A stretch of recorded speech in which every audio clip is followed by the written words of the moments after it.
the tranquil plains of America's heartland. Summertime in southern Michigan. But there is a transformation taking place, a change of character for this leisurely setting. For today, in the rural Midwest, an old friend is coming to pay a visit.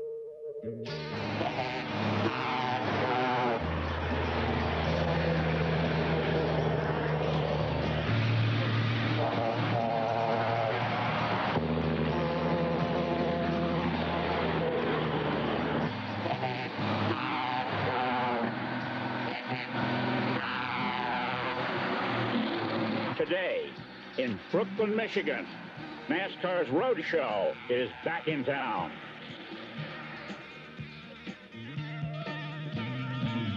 As we approach the halfway mark, it's been a season of shocks and surprises. Surprise, Mark Martin is leading in the race for the national championship. Shock, who would have expected Darrell Waltrip and Bill Elliott to be winless this year? You know they're starting to feel the pressure. When will you win again? Will today be the day? Those same questions apply to Dale Earnhardt, caught in the midst of a surprising slump. Will today be his day? For those with confidence, for those with doubt, the answers are about to unfold as CBS Sports presents the Michigan 400. At long last, the sun has broken through, and there will be racing today. Hello, everyone. I'm Chris Economaki. And if I sound excited about the weather, believe me, I am. It rained all day Friday. It rained most of yesterday. It washed out qualifying. It washed out all but 30 minutes of practice. And practice is the key to a driver's daring do on this track. Ready to fire them up at Michigan. Start your engines. Largest infield crowd in history. 51,000 seats sold out. 40 drivers at the ready. Let's take a look at the starting lineup for today's race.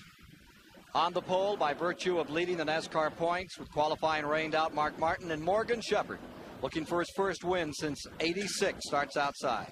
Row number 2 today, Rusty Wallace, the '88 champion, and Jeff Bodine, who won at Martinsville earlier this year.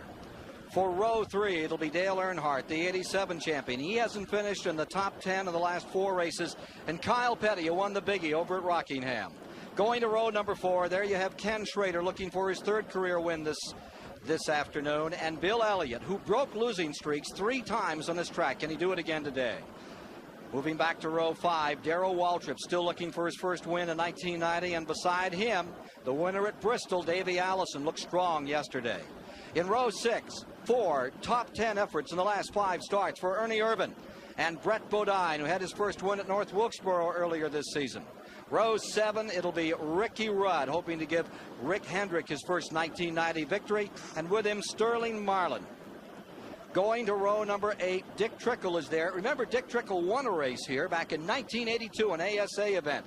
And with him comes Michael Waltrip, who just gets stronger in every race for that Billy Engle crewed team.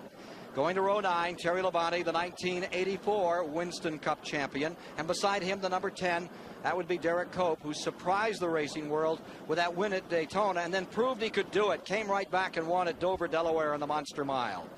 Going to row 10, Harry Gant, who is now the oldest driver, number 33, to win in Winston Cup racing, 50 years plus 157 days. And with him comes car number 8, Bobby Hillen, the young Texas, whose best finish here was 6 back in 1987. Going to row 11, Jimmy Spencer, Mr. Excitement, making his 3rd start on the Michigan track, and Dave Marcus, who's been here for every event in this Michigan 400 series. For row 12, Butch Miller, home statesman, ready to go. The Travis Carter car number 98, and Alan Kowicki, who has yet to finish in the top 5 in a nightmarish season for car number 7. Row 13 is Hut Strickland, scored his best finish on this track a year ago, and Dale Jarrett, we'll be watching him. He's driving the Wood Brothers number 21 today, the car that's done more winning on this track than any other. In row 14 is Rick Wilson out of Florida, finished 6th here a year back, and with him comes Troy Beebe, young driver, 28 years old, in car 2 from Modesto, California. In row 15, car number 29, the '74 champion, the King, making his 22nd straight start in this race, Richard Petty, and alongside a 15-year veteran from Huntsville, Alabama, Jimmy Means. Going to row 16, Jack Pennington, the Georgia dirt track champ, blew an engine yesterday, ready to go. Greg Sachs, fourth member of the Hendrick team. And then in row 17, Eddie Bierschwale, making his first start since Daytona in the 500. And Robbie Moroso, the leading rookie in car number 20. In row 18, it's Lake Speed, the former winner at Darlington, and Phil Parsons with a brand new team today in car number 29. In the 19th row is J.D. McDuffie. He's back from Sanford, North Carolina, has 4 top 10 finishes on this track. And with him comes Bill Venturini, who was so seriously injured here a year ago out of Chicago. Finally, it's Eddie Cooper, a 43-year-old rookie on the inside, the 39th position, row 20. And outside comes Rodney Coombs, the short track artist, with his 8th start here at Michigan. There's your starting field. 200 laps, 400 miles on this D-shaped 2-mile oval. Audio report from Chris Economaki. Where I'm sitting, a stiff wind is blowing almost through me. The flags are standing straight out. It's hitting the cars at the middle of the backstretch, pushing them off the track. It's going to be tough for the drivers with this wind, Ken. Atlanta was the last time they lined up in this manner when they rained out qualifying there. Mark Martin was then 17th in the standings. Started 17th today. He's up in front on the point with a Roush car as they widen it out to 3 and 4 deep into turn number 1, and it's on. Live on CBS, the Michigan 400.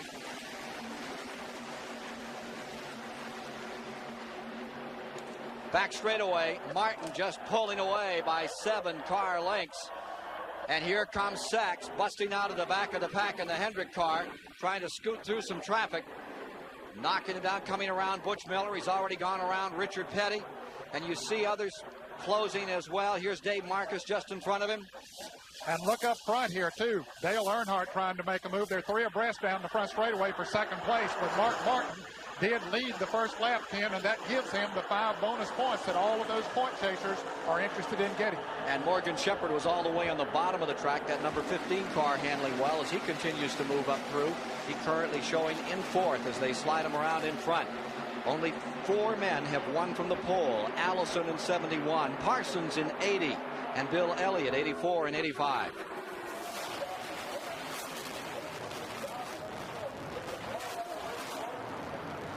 And that's leading into turn 3. And here's Mark Martin still able to pull away a little bit, Ken. But Dale Earnhardt now has broken away into a solid second place there now. It'll be interesting to see what he can do. And is drafting with Morgan Shepherd, who comes to 3rd.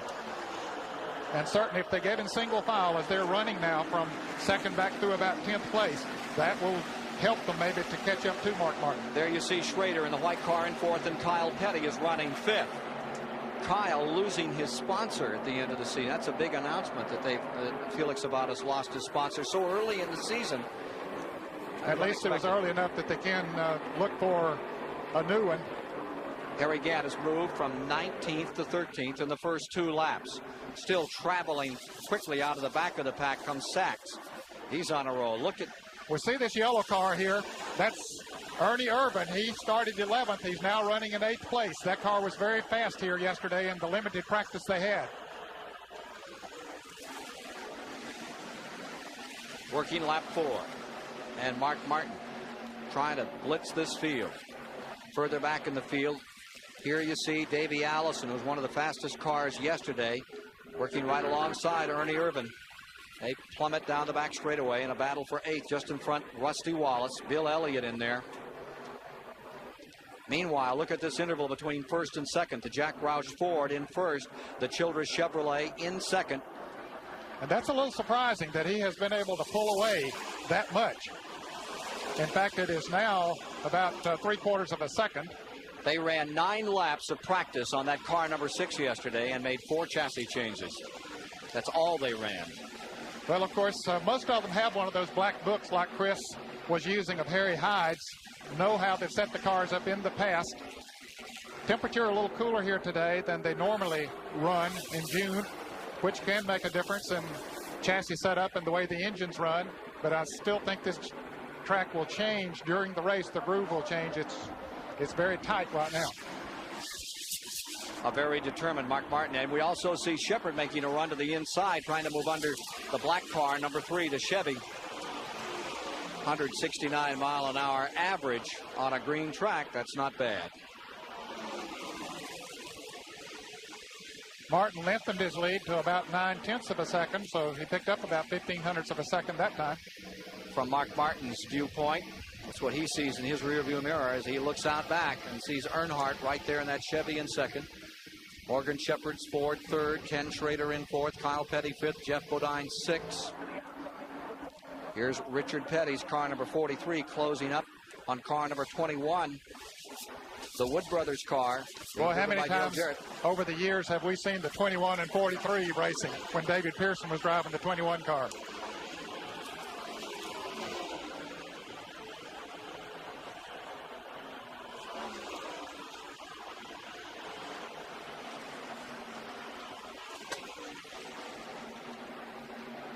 There we see Bill Elliott was down on the inside of Ernie Irvin trying to make a move. Battle back in ninth. There's that leader. The Roush car. And look at this advantage as you see the interval here, how much he has drawn away. That's amazing. It really is, Ken. Evidently, they had the right setup on that car number 6 of Mark Martin. 7 laps complete this time by. He has stretched it to a second and a half now.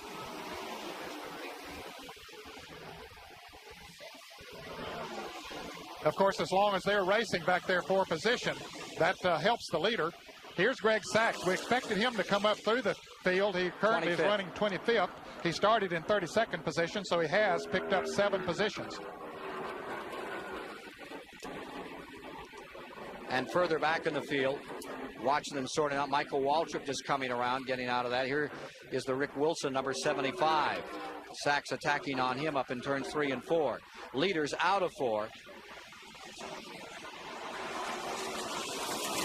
That is some impressive run by Mark Martin. Morgan Shepherd's car giving us a view of this tight battle a little further back in the field. Bodine in there, the 11 car running in the 5th spot. Dicing Schrader in there. That struggle continuing just behind the 2 leaders, Martin and Earnhardt.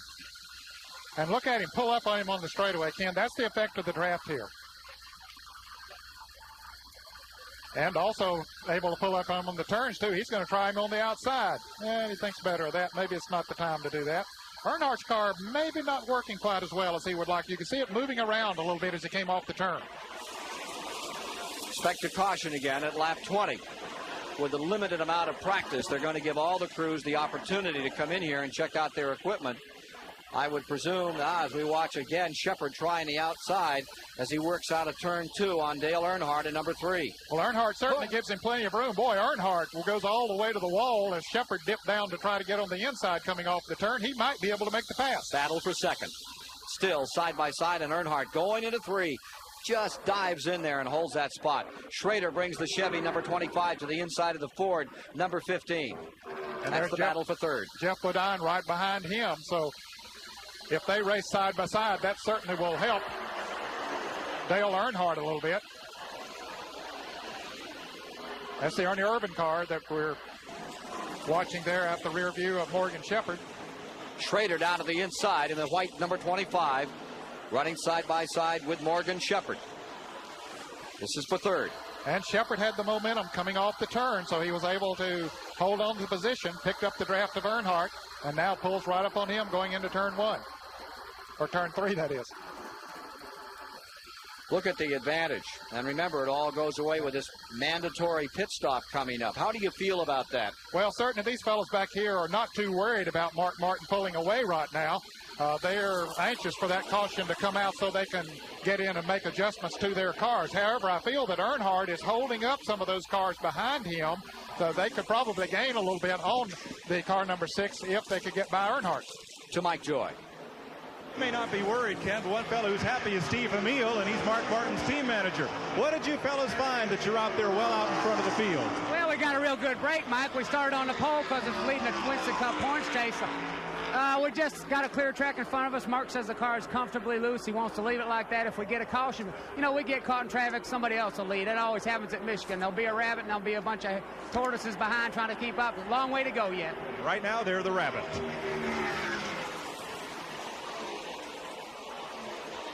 And those are not exactly tortoises back behind there. They're running at a pretty good clip. He's just running better. Kyle Petty is backed up. He was in 5th, now back to 14th. Michigan International Speedway after 12 laps. And we'll be back with more of CBS Sports coverage of the Michigan 400. Still in the green at Michigan International Speedway. The interval from 1st to 2nd. Mark Martin to Earnhardt stands at 1 and 9/10 seconds. And then there you see it. 2nd to 14th, 1.5 seconds. And as they race back there for those positions, that allows Martin just to pull away from them. Earnhardt manages to hold on to second. Now here's Greg Sachs. We were watching him early in the race. He started back in 32nd position. We expected him to come back up through the field, and he is, Ken. Up to 23rd now and closing. Do you think everybody is showing everything, or are they waiting for that caution at 20?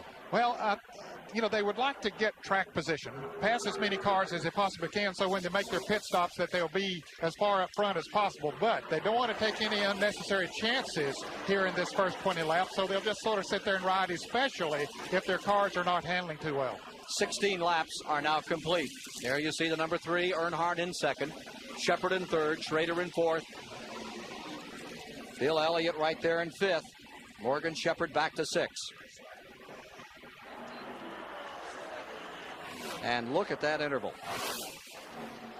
That's the story right now. Here's the 89, the Combs car, the Evinrude car on pit road. Certainly this is an unscheduled pit stop. He couldn't make it to that caution that's going to come out here. They've got the hood up on the car. Too bad for Rodney Combs.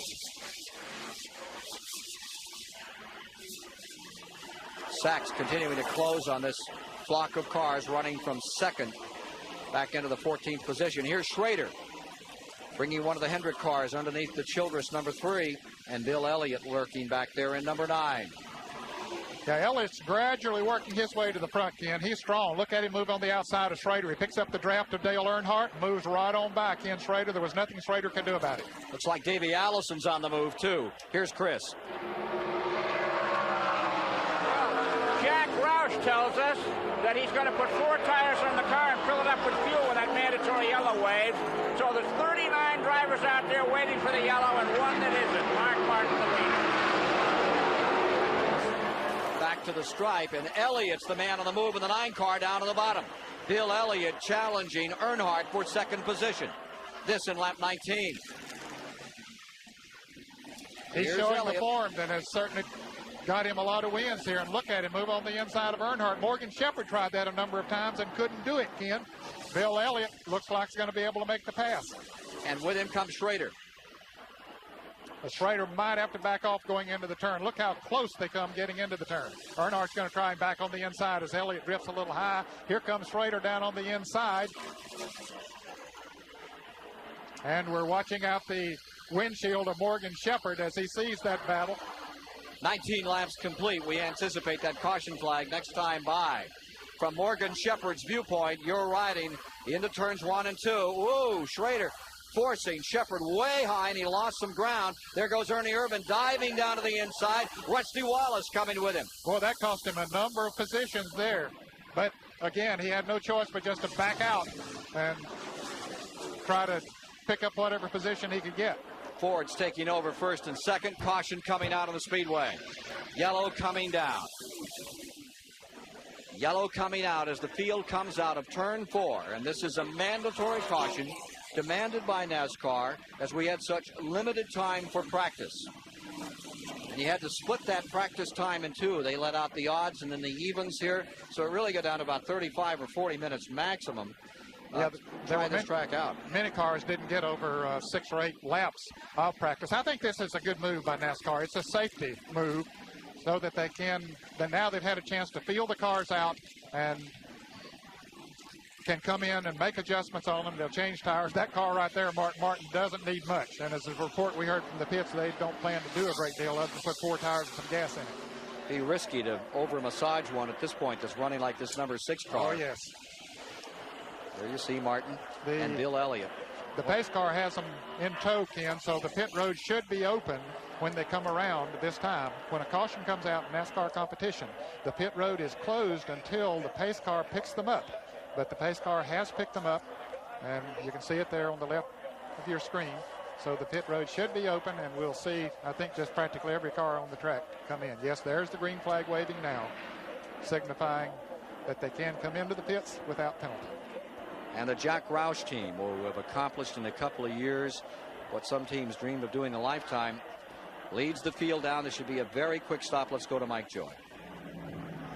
Coming down the pit lane, Mark Martin, the race leader, is the first one in, and he will get just gas, perhaps tires, and go. Some teams may gamble and take on just 2. The leader is taking all 4 tires. That'll set the tone. You're watching Rusty Wallace' crew swing into action. Rusty's got a little red paint on that left front tire. He scraped it up against someone, and they're going to put 4 tires on his Pontiac. He's been running well, and see the bolt being turned on that right rear by Todd Perry. That will give Rusty a little more wedge across the back of the car and perhaps tighten it up a bit. Bill Elliott, Mark Martin, and now Rusty Wallace finds a fairly late stop. Martin out. You don't want to waste any time under caution because track position is so important these days. Ken, it has become more important in recent races than I can ever remember. There are so many cars that are running so equal nowadays that it's tough to pass them. And so the farther up front you can get on a pit stop, the better you are. J.D. McDuffie's car staying on the track. Back straightaway. Now we saw at the windshield of Mark Martin there, we see his car from one of the higher cameras. Up in front of him was Harry Gant. Gant was one of the first ones to get back on track. I think he only took on 2 tires. Here's the rookie driver, Pennington. Jack Pennington having trouble again, lost an engine yesterday. But as things shake out, they come up behind the pace car again. There's still a couple of cars that have not pitted. One of them is JD. And I believe they're coming into the pits now, so that'll put Harry Gant into the lead in the car number 33, and he was the first of the front runners to get out of the pits. And remember that he nearly won this race 3 years ago. Let's take a look at the total standings after 20 laps for you fans interested in some of the runners further back in the field. 2-mile track, 400 miles the distance. Now, of course, this was before the caution came out. The caution came out on the 20th lap. And they were given the signal that time around, Ken, 1 more lap, and we'll go back to green flag racing. Coming into this race, Chevy has picked up 5 wins, 3 by Earnhardt, the man in black, number 3, and 2 by Derek Cope. What a job he's done for them. And, of course, he's done them on borrowed engines from the Hendrick stable. The Hendrick team is what? For more than 40 races this year with all their combined talents, but their engines continue to win in the Bob Whitcomb car. Well, you say borrowed engines. I think those are rented engines. Leased engines. Yeah, right. And then Ford has 3 wins, Pontiac 3, Oldsmobile picked up a victory last week with Harry Gant, their first of the season, and Buick has 1 victory this year. Here's Mike. Well, let's see how Harry does with this race strategy by car owner Leo Jackson. Ken, they did just take on 2 tires, right side tires. Gant felt the car was working well enough that it was worth the risk. Those lefts only have 20 racing miles on there, and we'll see when the green drops if Gant's car drifts back in the pack because he doesn't have a full set of fresh rubber like the rest of the contenders. Be interesting to see how Gant holds up against the charge that's going to come from that number 6 car that looks so tough. It's California lad. Yes, it does, but fortunately the sun is shining, and we're about ready to go back to green flag racing. Pace car is in. Green is out from the new chief starter for NASCAR. Harold Kinder retiring. Doyle Ford puts him back in action. 23 laps officially complete as we go back green, and Gant in the number 33, who had a wild weekend at Pocono, Pennsylvania before winning last week. And here's the number 6 car that runs in second behind Gant, followed by the number 3. There you see Earnhardt, followed by Elliott in the 9 car in 4th. And look in 5th place. That's Strickland. Having a great run here in the Bobby Allison Motorsports car. And had a great run here a year ago. And there's Davey Allison on the charge, followed by Brett Bodine in the 11. Rusty Wallace. Let's take a look at the top 5 as they went into the pits and how they came out of it after this mandatory pit stop. For the caution, Martin was leading. Now he is in second to Harry Gant. Gant gained the big ground here as he only took on 2 tires. Schrader's the guy that lost. He came in running 4th and went out running 12th. But Gant now being passed, has already been passed by Mark Martin, Dale Earnhardt trying to move him around, and Ken, evidently those left side tires having 20 laps or 40 miles on them. Maybe it's taking its toll here. And that Hut Strickland, that red car number 12 just behind Elliott, he was a big gainer on that pit stop. He came in 26 and he came out in 5th. That had to be a 2-tire stop. Evidently, yes. But it seems to be working okay. His car's working fine, still running in the 5th position. So once again, it is Mark Martin leaping out in front of this field. And there you see the Strickland car number 12. As we pointed out earlier, he had a great finish here a year ago. Here's Dave Despain. Tires have been the nemesis of Bill Elliott in the last 3 races. He's had 11 flat. These 4 tires just came off Elliott's car, and the team says they are perfect. The tire temperatures that they ride on when they come off range from 190 to 210 degrees, and Elliott says this car is just right. That's why he's made such great progress out there during that first green flag run. And let's remember, as we watch number 9, Elliott, he is never in a great hurry to get up to the front in these races. At Michigan, he historically has been in the hunt to midway, even the 3/4 mark. Then he goes home. Ken, I think that's an indication that his Ford number 9 is really working good today. He's not having to push it that much, but yet able to move on up towards the front. The number 9, that red Ford, is running in 4th. Gant is in 3rd. And now you're inside Ernie Irvin's car. A little further back, Davey Allison just in front on the bottom of the racetrack. And up high is Rusty Wallace. And around the outside goes Ernie Irvin. Many of them still searching for a groove that'll work well for the particular chassis setup they have under their car. Irvin in 7th.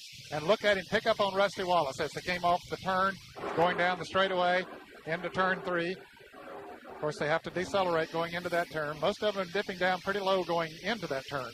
His crew chief, Tony Glover, was telling me this morning, I said, how do you feel about him as a driver? He said, I think of all the new drivers, this is the finest new talent in NASCAR since Tim Richmond.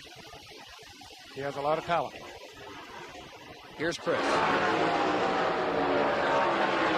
Jack Roush had a change of heart when Mark Martin made his pit stop. He loosened up the car setting so it would be more stagger and make the car looser. Hey, Rod Combs, the first man out of the race. How's the track, and what about the wind? The wind is not bothering us. The track was super. We was a little tight, but I'll tell you, if we'd have made some adjustments, we went from 40th to almost 30th, was catching Rob Moroso, Lake Speed, and a bunch of good cars. So the track is really good. If anything, it's tight for a lot of people, but you know, I just want to thank Evan Roode and Keith Thornton for the motor, but we lost the cylinder, and you know, we're gonna come back and show them we can still go to the front. Better luck next time. I've been spending a lot of time in Australia, and he's back to this country now. Back to you, Ken. Watching further back in the field, car number 4. Here's Ernie Irvin, who is clicking him off now. Moves under Hut Strickland as he comes up to 5th. Closes on Bill Elliott, running in 4th. Ernie Irvin's on a roll in our live coverage of the Michigan 400 here on CBS. That's the look of the champions running in the top 5 positions with now 33 laps complete of 200, the distance 400 miles in the Michigan 400, 22nd annual edition. And Mark Martin continues to make mincemeat out of the field. He draws away once again, building a healthy advantage over the second place runner, Dale Earnhardt. There's Martin. Now looking further back, here you see Morgan Shepherd. He has fallen back into the 15th position. Shepherd, that's 17th now, battling with Sachs in car 18. He's rolled back. Remember that Shepherd had finished in the top 10 in the first 11 races this year, which was an all-time record. But things aren't going quite as well at this moment. 35 consecutive top 10 finishes. Buck Baker had those 56 and 57 back just before your day, Nick. Yeah, that was before my time. Yes. But that's a remarkable record. Buck Baker will be going into the International Motorsports Hall of Fame on July 25th, Birmingham, Alabama. First induction of 20. Better save a seat for Mark Martin the way he's running. Here's 33 Gant. Remember that he is in that third spot. And, you know, he passed Bill Elliott back. Elliott had passed him at one time, but now Gant has passed him back. Lake Speed having a problem. He's in the pits. So it's second spot for 33, third for number 9.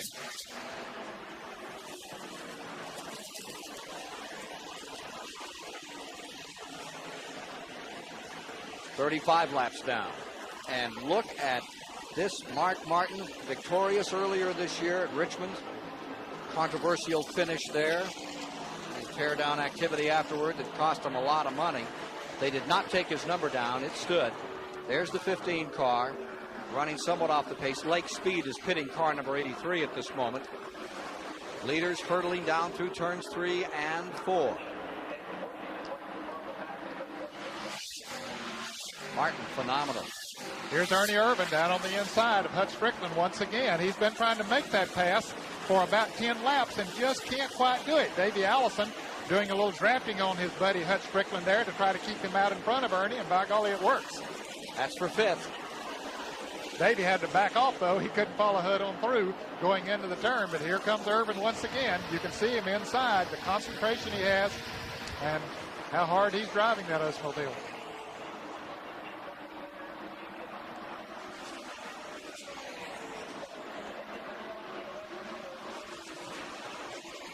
Moving down to the inside, Davey Allison pulls up to challenge Ernie Irvin.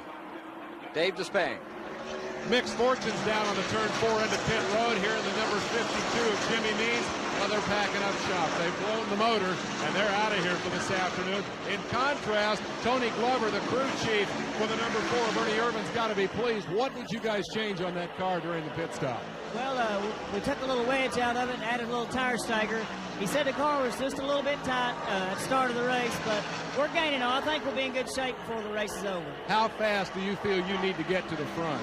Well, you know, it's a long race, and you got pretty much time, so I'd say we need to get to the front before halfway. Patience is the name of the game right now for Tony Glover and his driver, Ernie Irvin. Ken? Tony Glover out of a great racing family. Dad, former national champion. And with that car number 4, they're beginning to make some magic.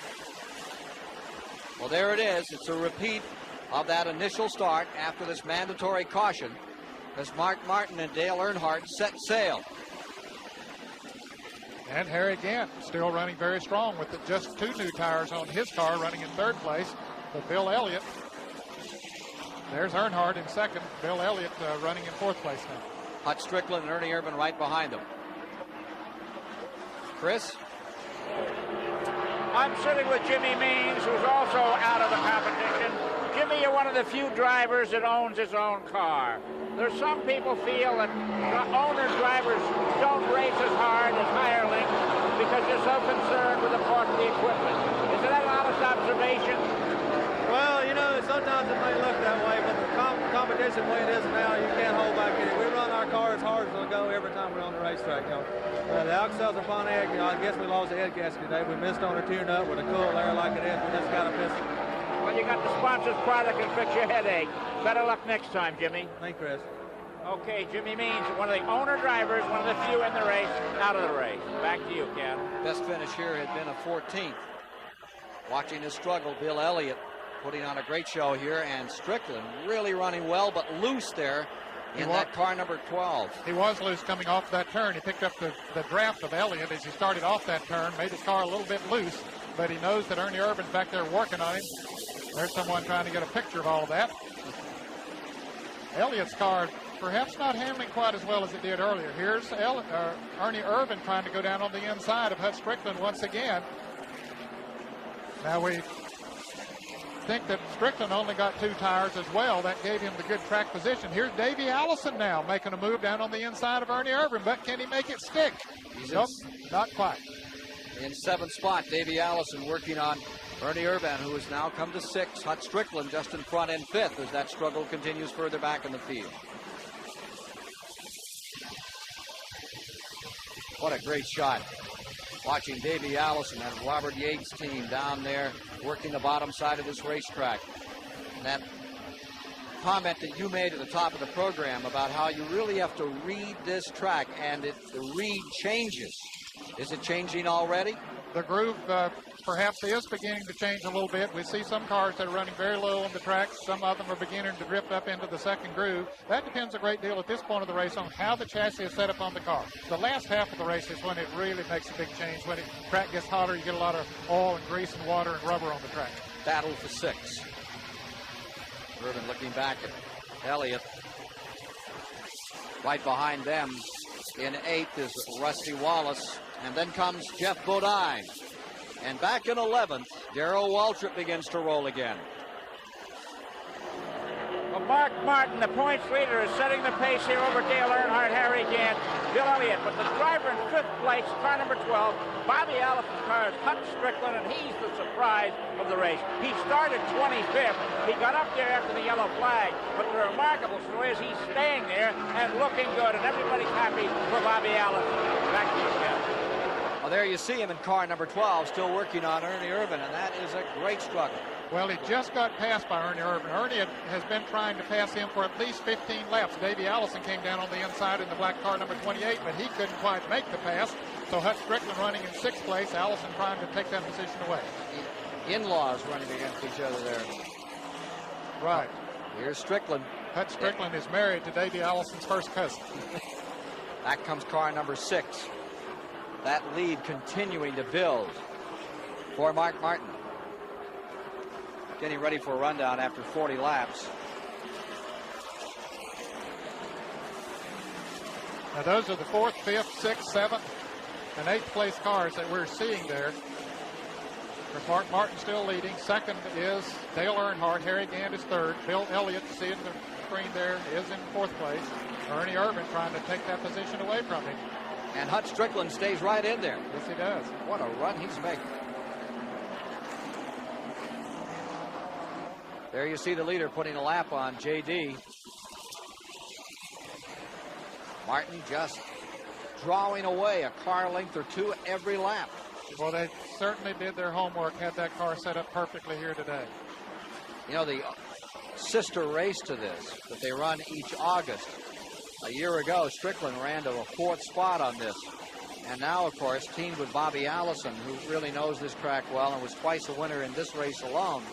Be interesting to see what happens there. Here comes Elliott working on the outside of Ernie Irvin. Well, Irvin trying to take away that 4th position from Bill Elliott. Elliott's car drifting up a little bit in the turns. And at the same time, Davey Allison coming down on the inside of Hutch Strickland. This is what makes Michigan such an exceptional racetrack, is that they can run like this so many laps, so many miles. Very wide, as we see Davey Allison trying to come down on the inside to make it 3 abreast, but that didn't quite work. Mike Joy has a special guest. Well, he's a very interested onlooker, Ken. Bobby Allison, you're watching your son race against your car side by side with a family member in it. Now, who are you pulling for there? Well, I'm pulling for both of them. For right now, I need Hutch to go ahead and kind of ease up there a little if he can. That Ray Bessett's Buick is running awful good today. Davey's running awful good in his car, and I'm for both of them. Okay, well, Hutch doing a great job there right now. Let's go to Dave Despain. I'm with Robert Yates, who owns Davey Allison's car. What's the situation with the car right now? Is he comfortable? Well, the car's pretty comfortable. It's a little bit tight, and, you know, right now we're just trying to hang in there. Is the racetrack going to go the right direction for you with a tight car? Is the track going to come to you? Well, it's a little bit sandy to start with, and, you know, once they work the groove in, it'll probably go from a little bit loose back to tight. Good luck. That's Robert Yates, who owns Davey Allison's car. He's pretty happy with where they are right now. And they are running in the 6th position at the present time.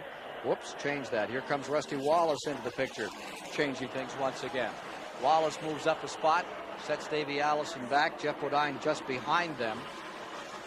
Yeah, while they were up there racing for those positions, Rusty caught up to him. Now he's in the thick of the battle, trying to do some passing himself. Again, every seat, 51,000 of them here as they continue to add to the spectator seating. Sold out early, and the infield is remarkable. And we've had 2 full days of nothing but rain. The crowd turned out en masse to see this 400-miler. Again, this is the leader. Let's take a look at the interval back to second place. There's Dale Earnhardt in second, trying to turn his luck around. Boy, it has gone bad of recent. And Harry Gant seeking his second win in a row after that great victory at Pocono. Here comes Ernie Irvan, fourth. Bill Elliott maintaining fifth, followed by Hut Strickland sixth, Davey Allison now seventh, Rusty Wallace eighth, Bodine is ninth, Schrader is 10th, and Brett Bodine.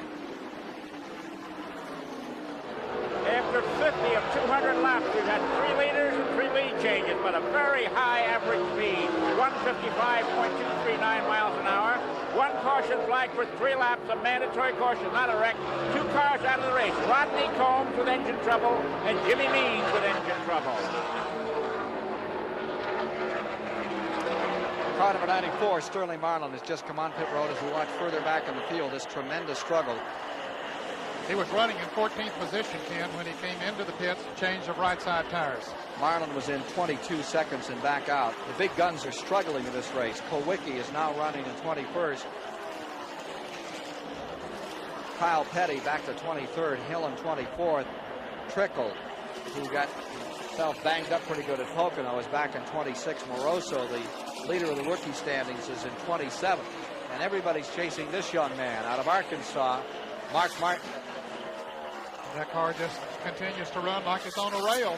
However, the cars numbers 3 and 33, the Chevy and the Oldsmobile, locked up in a draft, are closing down a little on that leader. They're picking up some ground. That's Earnhardt and Gant beginning to move back in on Mark Martin. Ernie Irvan staying fourth. Irvan perhaps is the fastest car out there right now, Ken, because he has definitely picked up on Dale Earnhardt and Harry Gant. You can see the difference, the wide margin that Mark Martin now enjoys. You can see Irvan coming into the picture on the right side of your screen, the yellow car.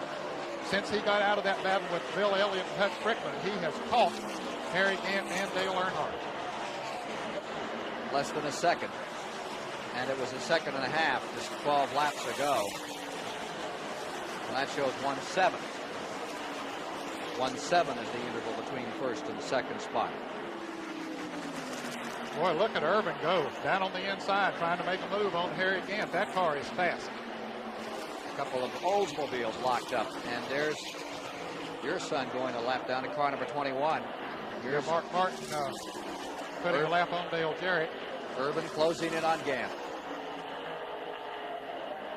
A couple of Oldsmobiles at war. Down to the inside. 33 struggling a little with a handle as Harry Gant for a moment. And that's all that Ernie Irvan needed. Ernie Irvan going up into third spot. And as we watch that battle, car number 91, Eddie Cooper, a local driver, has just pulled his car into the garage. So that's the third retiree. 37 still on the track. We should be seeing some pit stop activity, regular pit stop activity in what, about 5 laps? Well, right now, Michael Waltrip is coming into the pits. Lake Speed is back in the pits. He was in for an unscheduled pit stop earlier. As we watch Ernie Irvan drive that Oldsmobile. Oh, Pennington is in the wall. Jack Pennington slams the wall. Tears up car number 47. Caution is out, second time today.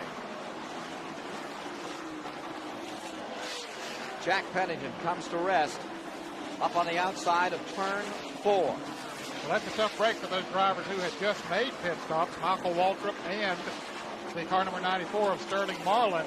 Now the others will be able to come in during caution as we see Jack Pennington's car pinned up against the wall. Oldsmobile. It sure came at a right time for all of those leaders as far as fuel was concerned. But what a bad moment for Jack Pennington, the Georgia champ. Slamming the wall just out of 3 and sliding along the wall for several hundred feet. Let's look again. Okay, we see him come into the turn, and it looks like the right rear tire might have blown on the car. At least the back end went out from under him, Ken, and he slams into the wall, but he stays up against the wall. And you see the other cars going by on the inside, and he just hugs the wall. This happening at lap 59. Caution on the track here in lap number 60. for the crash by Jack Pennington. Here's a word from Mike Joy. Ken, the reason Sterling Marlin made an unscheduled pit stop was he developed a crack in the right front wheel on the car. These cars take a tremendous side loading, and as that started to crack, the wheel started to waver a bit and it grained up the tire. So he's back on course and okay, and everybody's coming to pit road. Let's go to Chris. Unscheduled pit stop for Michael Waltrip was to pull the bodywork off the left rear wheel of the car. He obviously had come up against somebody. Last week, Waltrip reached the exalted status in NASCAR stock car racing. He passed the $1 million mark with the $8,400 he got in Pocono for 19th place. But he's got a long way to go to reach the level of his brother, Darrell. Darrell has won $10.3 million in his career, second on the all-time list to Dale Earnhardt, who has $10.6 million. And these include IndyCar winners, too. You're looking at the two biggest winners in all of motor racing on the track today. Back to you, Ken. Jack Pennington coming away from his automobile. First crash for Pennington since practice at Daytona back in February. Looks to be okay. And we'll be back with more of season. 62 laps are complete. We're under caution as they continue to remove debris from Jack Pennington's car at turn 4. Here's Mike Joy. Ken, two miscues on those caution flag pit stops. In the Sterling Marlin pit, Harold Hughes had the left side lug nuts undone while the tire change was being completed on the right side, and the driver got the wrong signal, and he took off as they came around the car before they had a chance to change those left side tires. Sterling stopped after going about 50 feet and wisely, gingerly eased the car back so they could tighten the lug nuts. They sent him back around and got the left side changed without any further loss of time since we're under caution. Terry Labonte also had either a change in strategy or miscue because he came back in second time around to change those left side tires. So those two cars will be at the back of the pack on the restart. Here's Dave Despain.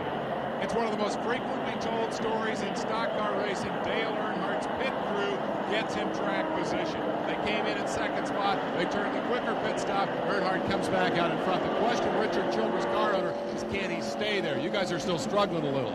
Yeah, we're still working on the chassis. Mark's real strong. You know, he's strong down the straightaways, and we're just a little tight off the corner. And we're making some small adjustments. We don't want to do too much at one time. How are you making those adjustments? We didn't see anybody turn the screw there. We're working with our tires right now, and then, you know, once we get those like we wanted, then we're going to come back work with the chassis for them too. That's Richard Childress, the car owner. His car is on the point. Question now, how long can they stay there? Well, of course, he likes being up there, Dave, right now. He has already picked up 5 bonus points for leading a lap. And that's very important because he's in 5th place in the Winston Cup Winston. And he actually passed the 6 coming down pit road. Yeah, which is legal. He beat him to the line at the end of pit road. They came down. It was a drag race right to the first turn area, and Earnhardt wins it. I'll tell you a fellow that really gained on this series of pit stops. You see Jeff Bodine running in 3rd place. He's a red car on the right of the screen. He was running in 9th place and came out running 3rd. The Junior Johnson crew turning in a very fast pit stop. Bill Elliott will start in 4th in this restart. Harry Gant in 5th. Davey Allison 6th. Rusty Wallace will be 7th. Ken Schrader 8th. Brett Bodine 9th. Ernie Irvin 10th. Darrell Waltrip in 11th. Hut Strickland 12th. Neil Bonnet in 13th. I think they're probably a lap away from going. We just saw them send car number 30 around the track. Michael Waltrip. Got back on the tail end of that lead lap. They had him down a lap for a moment. Well, that was a break for him, and they are getting the signal now for one more lap. We'll go back to green flag racing. And when they do, we'll have 65 laps completed. You take a look at the standings with 60 laps complete here in Michigan on the 2-mile tee today for a standing room only crowd. Everything sold out in the pack. The weather has turned perfect, although it was raining this morning. 6:30, still coming down, as it had rained for the last 2 days, curtailing practice with the exception of a little over an hour yesterday afternoon. All the competitors had to split that time. Let's go to Chris Economack. Well, you're looking at J.D. McDuffie, number 70. He's not a front runner, and he's not a star, but he's there. Today marked his 645th start in this racing series, and he's 0 for 645. J.D. has never won a race. Maybe someday. And he has my favorite sponsor right on the rear deck there. Rumpel is right there on the back of J.D. Furniture folks. Okay, here's that pass.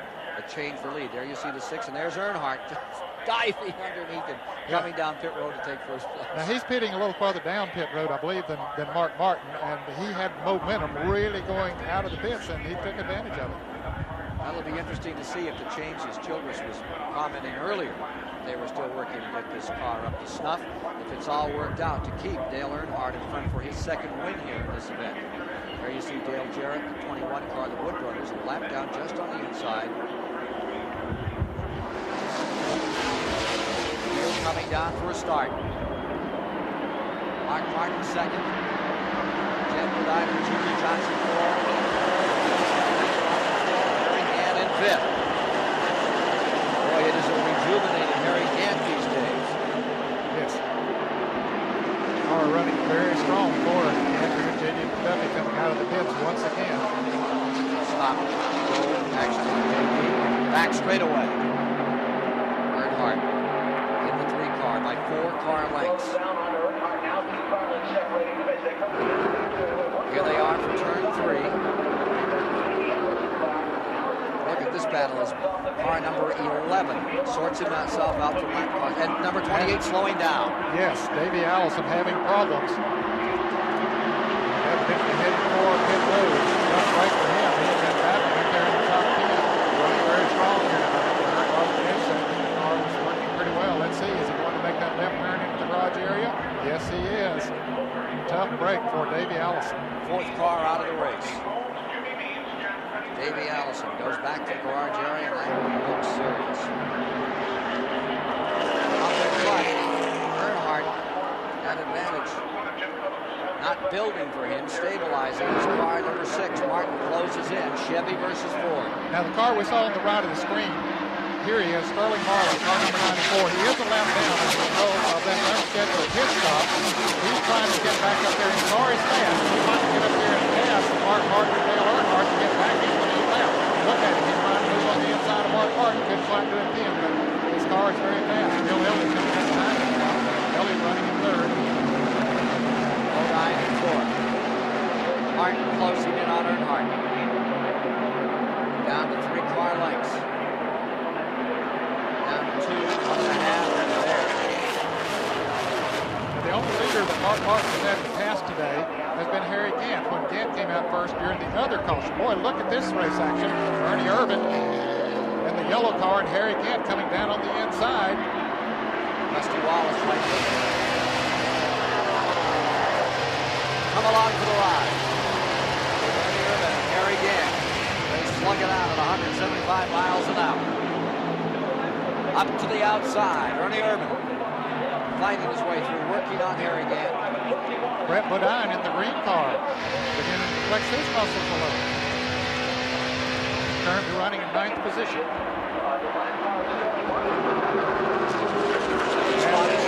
Bill Elliott has made a move up to the front. He has moved into 2nd place, and look at him now moving in on Dale Earnhardt. Now that is a surprise. Down to the bottom comes Elliott. Even going into turn number 1. Still side by side, we have a new leader, Bill Elliott taking over. Remember, he's trying to win his first race.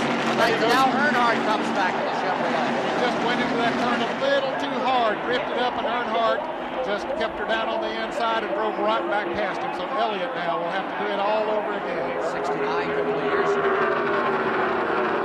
Going away just a bit. Earnhardt to a car length. Elliott coming back to the outside. Battle of the day for the lead. Here comes Elliott, dropping down to the bottom of the track. Let's see what they're doing for Martin. Well, this is where he made the pass before, and he drove in the turn a little too fast. He backed off that time, but didn't get it in. Stage right there, ready to attack out of turn 2. Yeah, he's going to try him on the backstretch this time. He has good momentum coming off of that turn. Headed for that 18-degree banking. 3 and 4. Bill Elliott's number 9 is there. You have to keep it low, though, to stay there, but he doesn't. He drifts high. Look at Earnhardt come back on the inside. Elliott might have the momentum this time coming off the turn to beat him back into turn 1. And moving around the lap car comes number 6, Mark Martin. 3-car battle.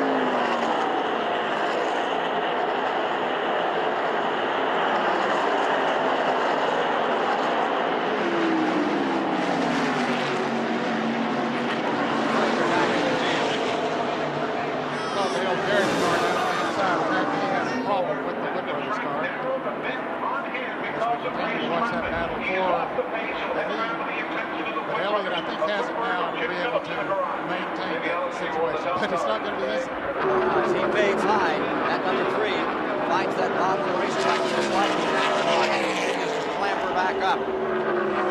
Roosty right on the rear bumper of car number 9. Dale Earnhardt, the man in black.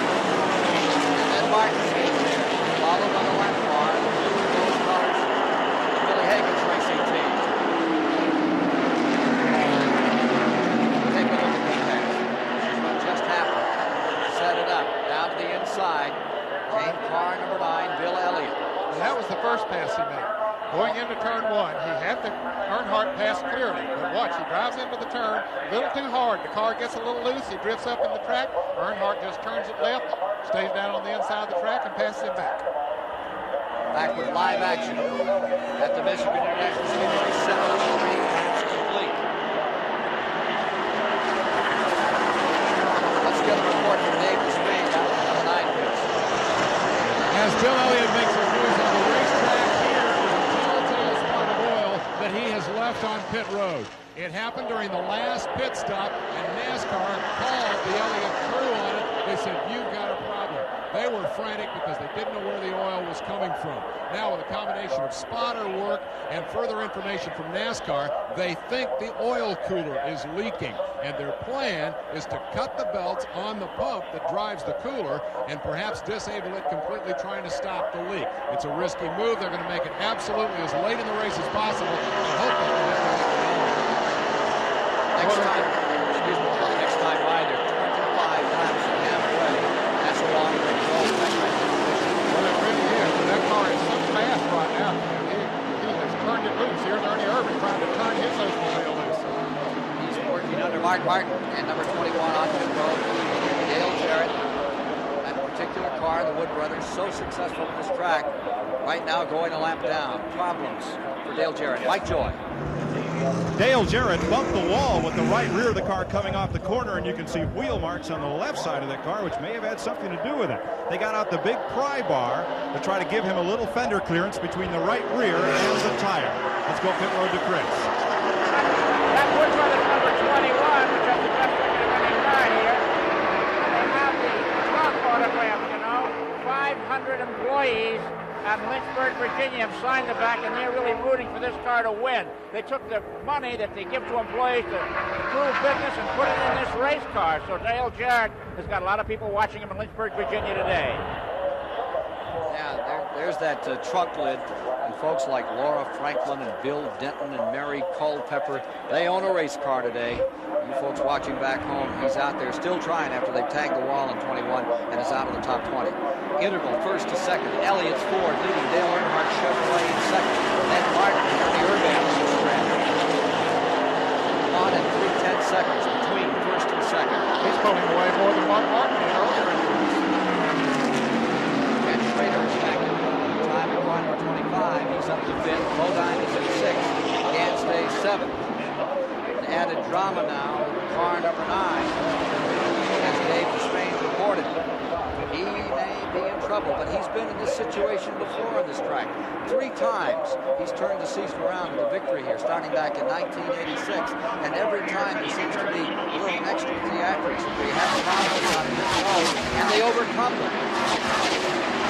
For some reason, they can overcome them here again and not been able to at some other racetracks. This year has been a good track for us. When he's used to it, he's been able to come here and get it. And of course, they were hoping this might be the race that would turn their 1990 season around. It hasn't been all that bad, but they haven't won it. And it's a different looking number 19. Well, they have Mike Beam as the crew chief on there, which is an outside champion. Well, there you see the battle going down the back straightaway. That's for second place at Michigan International Speedway, as it continues to be Bill Elliott's race.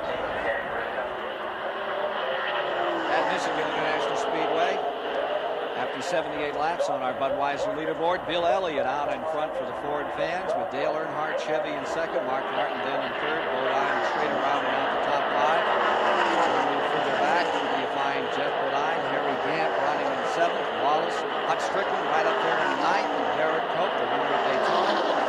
Rounding out this report, Greg Sachs, Brett Bodine, Darrell Waldrop the 13th, Richard Petty up in 15th position. As you saw, Harry Gannon, 7th position winner a week ago at Pocono, Pennsylvania, to become the oldest winner at 50 years and 157 days. He joined Hale Irwin's seniors who really came through after Hale Irwin's great victory over the week ago at the U.S. Open and at the Buick Classic.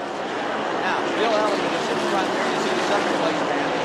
Black number 3 is Earnhardt, and down the inside, that's that number 4, Ernie Irvin making a run on Mark Martin. Leader, number 9, Elliott. He's just sitting out there all alone, Ken, and he's been able to pull away from those cars racing back there for the second place. As Ernie Irvin tries to take over third from Mark Martin. He has to back off a little bit going into the turn. And look at Schrader stay right with him, trying to make him 3 wide out of turn 4. Schrader in the white car down the bottom of the track. The Hendrick stable. He got a good jump going off of that turn. This is maintained going into turn 1 as they come across the start team line for your brass. But who's going to give going into the turn? No, it won't be Schrader. Well, Ernie Irvin decided that's not the smart thing to do that. And it was the smart thing. Not the smart thing to go on in there. He didn't go in there. Back off. And Ernie giving us these pictures as he closes right up on the rear bumper. Just a few inches away. Now swings to the inside on Schrader. He tries to take one back. Headed into turn 3, but he backs off going into the turn. Now in this 18-degree bank, you watch the back end of those cars just get on the very edge. Ernie Irvin is a young driver, first year that he's had a car that can run up front, and he started out a little overly aggressive the first few races he was in this car, but they climbed him down now. He's making some very true moves out there on the racetrack, especially there a moment ago when he backed off when he went in there 3 abreast. He knew that it's not smart to go in there, so he backed the car off. That's very smart, very professional. There you see Schrader right in front of him in 4th, Ernie Irvin in 5th. Back inside going to the 3. Now watch them dance these giant cars, heaviest cars in American racing, right up on the very edge. And here comes Schrader on the outside, trying to make a pass on number 6 Martin as they come down before this gigantic confrontation. You know, he made that look pretty easy. Martin gave him the room up there to run. Schrader just went up there and took advantage of it. That's the point of this track. It's so wide, but if you got it, it seems like you can pass anywhere. It gets back to the subtlety we talked about. Yeah, and you can't go to every part of this racetrack. When you're driving defensively, there's no way that you can cover every part of the racetrack because it is so wide. That's Earnhardt. He can do as good a job as anybody. That's the truth. That car can get awfully wide. Mark Martin, number 6. 4th, Irvin in 5th. And here's Ernie fading to the outside, making another run. Tremendous pictures as we watch these 27-round cars dancing around this racetrack. Elliott getting like 2 4/10 seconds. This is where the struggle is further back in the field. Getting down toward the halfway point, 86 laps complete. Here's Irvin back to the outside again. Well, Martin using the low groove here, so he's giving Irvin plenty of room up there on the outside. That's where Ken Schrader made the pass. But Martin looks up in the rear view mirror and said, well, he's not there yet, so I'll just drift up in front of him. So Irvin says, okay, I'll go low then. But that don't work either, not this time at least. Mark Martin in 4th.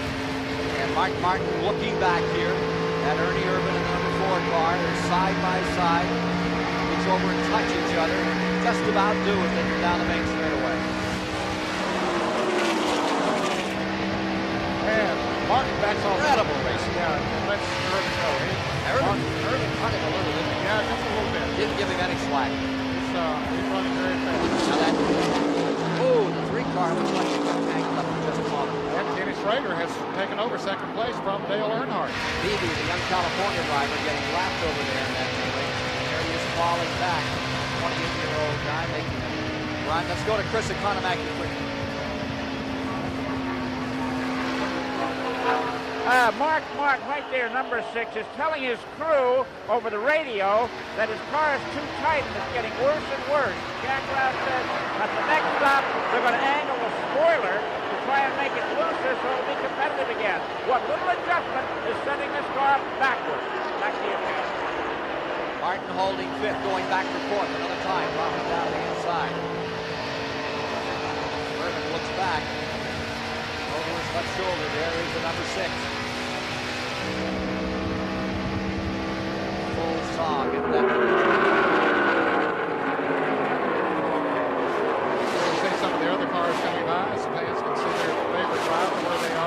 Richard and Kyle Petty went by. Only cars hit it. 4 cars have retired. Here's the Ernie Irvin car, number 4, trying to make a move on Earnhardt and take over 3rd place. Elliott with the advantage. Today's biggest lead being enjoyed by car number 9, just like Joe. Richard Broom is the team manager of the 2nd place car of Kenny Schrader. He's been away for a few weeks from surgery, but boy, he must feel good to be back when that car's running that well. It must be good to be back. It sure is. I tell you, the driver's doing a heck of a job, and I'm just tickled to death. We had a good pit stop, and we've been working on that, and everything's coming together for us. They've learned a little about pit stops. We'll have more on that next caution flag. Look at this fight. This is for 3rd, folks. On the inside, there you see the 6th. Mark pressing on the inside. Earnhardt on the outside. Down the middle again. Ernie Irvin going into 1. I don't think Mark had any intentions of trying to pass those 2 cars as they came off of turn 4, but Irvin and Earnhardt got side by side. They just opened the door that was running down there, so he just drove her under there. But, of course, the pass didn't stick, but he had some fun. Here he is. Mark Martin giving you these pictures of the battle directly in front of him. He has slipped back 2 spots. He's had a quick moment up there in the sunlight. Now he follows right into the line. Dale Earnhardt in that 3rd position.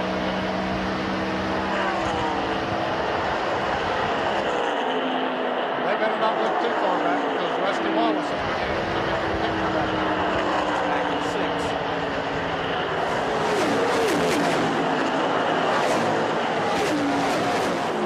Back to the inside comes Ernie Irvin. In that Oldsmobile. Down. Very tight to the wall is Earnhardt, number 3. But watch Earnhardt drive deeper into the turn. And he'll keep the position. He drives the car deep into the turn. There's anyone out here. Evidently, the lower groove is beginning to get a little slick now. And Earnhardt just had to back off and keep the car from sliding in. 92 laps complete, 8 away from the halfway mark. Irvin has it back in the car. He just can't get around it. I don't think he can pull away from it. He can get around it. But as you said earlier, if anybody can use up this wide racetrack, they learn how to do it.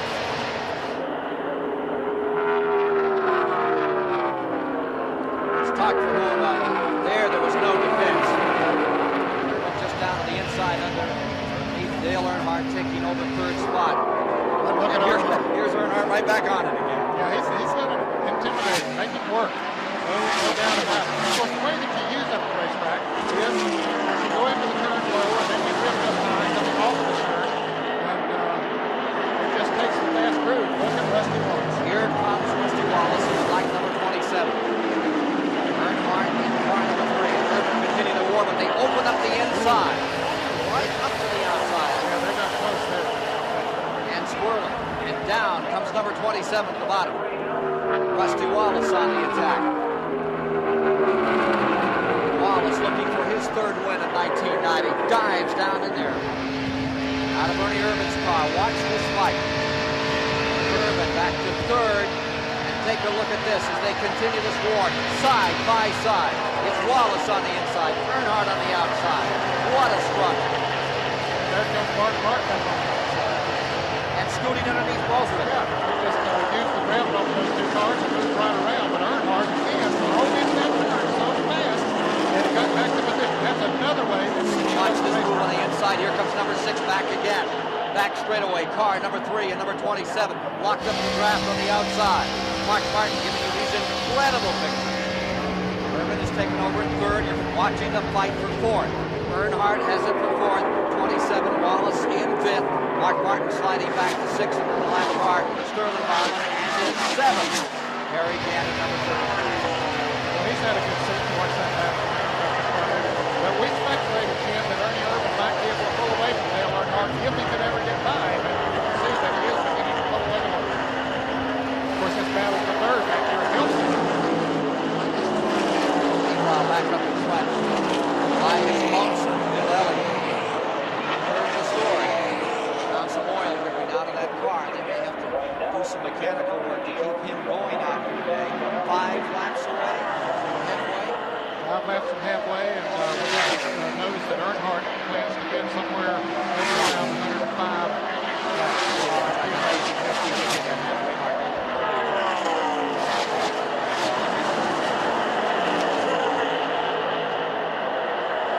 Rusty Wallace, the national champion, car number 27, out there driving his heart out, finds time to do some charitable endeavors. He pledges entire days winning for the next race, the Firecracker 400 at Daytona on the 7th of July, to the Miller Brewing Dreams Take Time program, which helps fund U.S. Olympic training centers and Olympic hopefuls.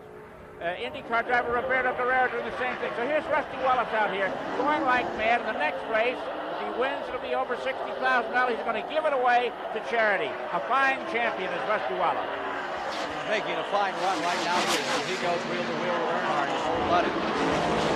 And I said a moment ago that was the battle for third. Actually, that's the battle for fourth. Bill Elliott is leading the race. Kenny Slater is running second, and Ernie Irvin is running third. Earnhardt now in fourth place. Leader speed 169 miles an hour, Ned. Still pretty good as the race goes on. The track gets a little slicker. So as we come to the halfway point, Bill Elliott showing his hand early. We just saw Greg Sachs' car that had been running as high as 8 on pit road and losing valuable time going perhaps a lap down as he gets back out. We're checking him back. Here's Richard Petty in car number 43. And what a run Petty is having. He's in the 13th position. 14th position. Darrell Waltrip right there with him. Good fight going on between Richard Petty, who won this race previously, and Darrell Waltrip. We'll be back for more of it shortly.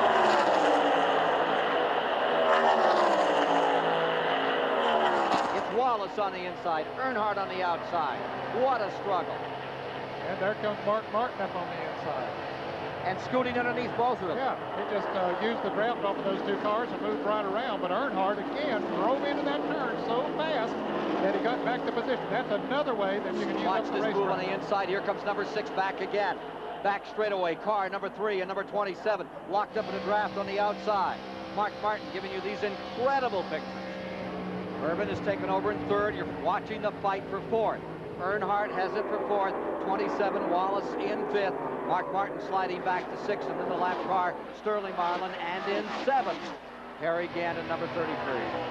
Well, he's had a good seat to watch that battle going on up in front of him. But we speculated, Ken, that Ernie Irvin might be able to pull away from Dale Earnhardt if he could ever get by him. And you can see that he is beginning to pull away a little now. Of course, this battle for third back here helps him.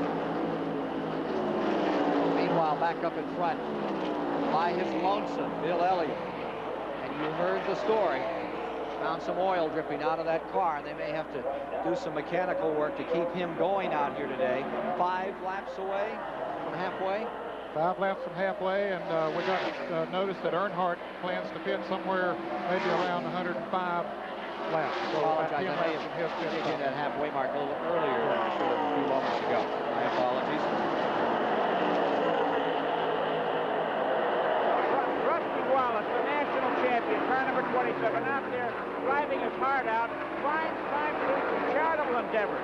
He pledges entire days winning for the next race, the Firecracker 400 at Daytona on the 7th of July, to the Miller Brewing Dreams Take Time program, which helps fund U.S. Olympic training centers and Olympic hopefuls.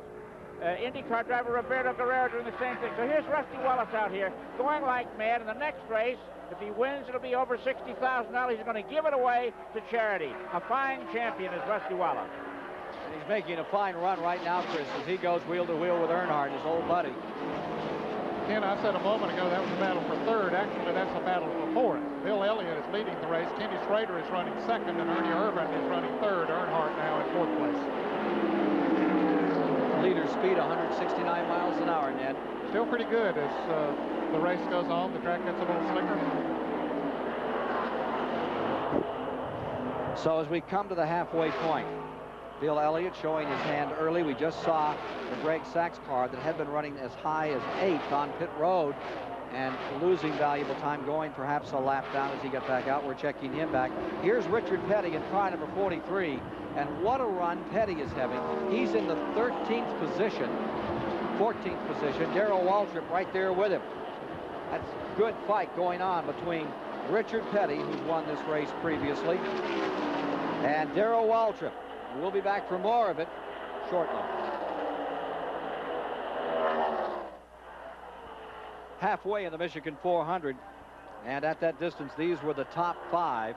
We are coming back into a period when they'll be coming on pit road under green to take on rubber and fuel.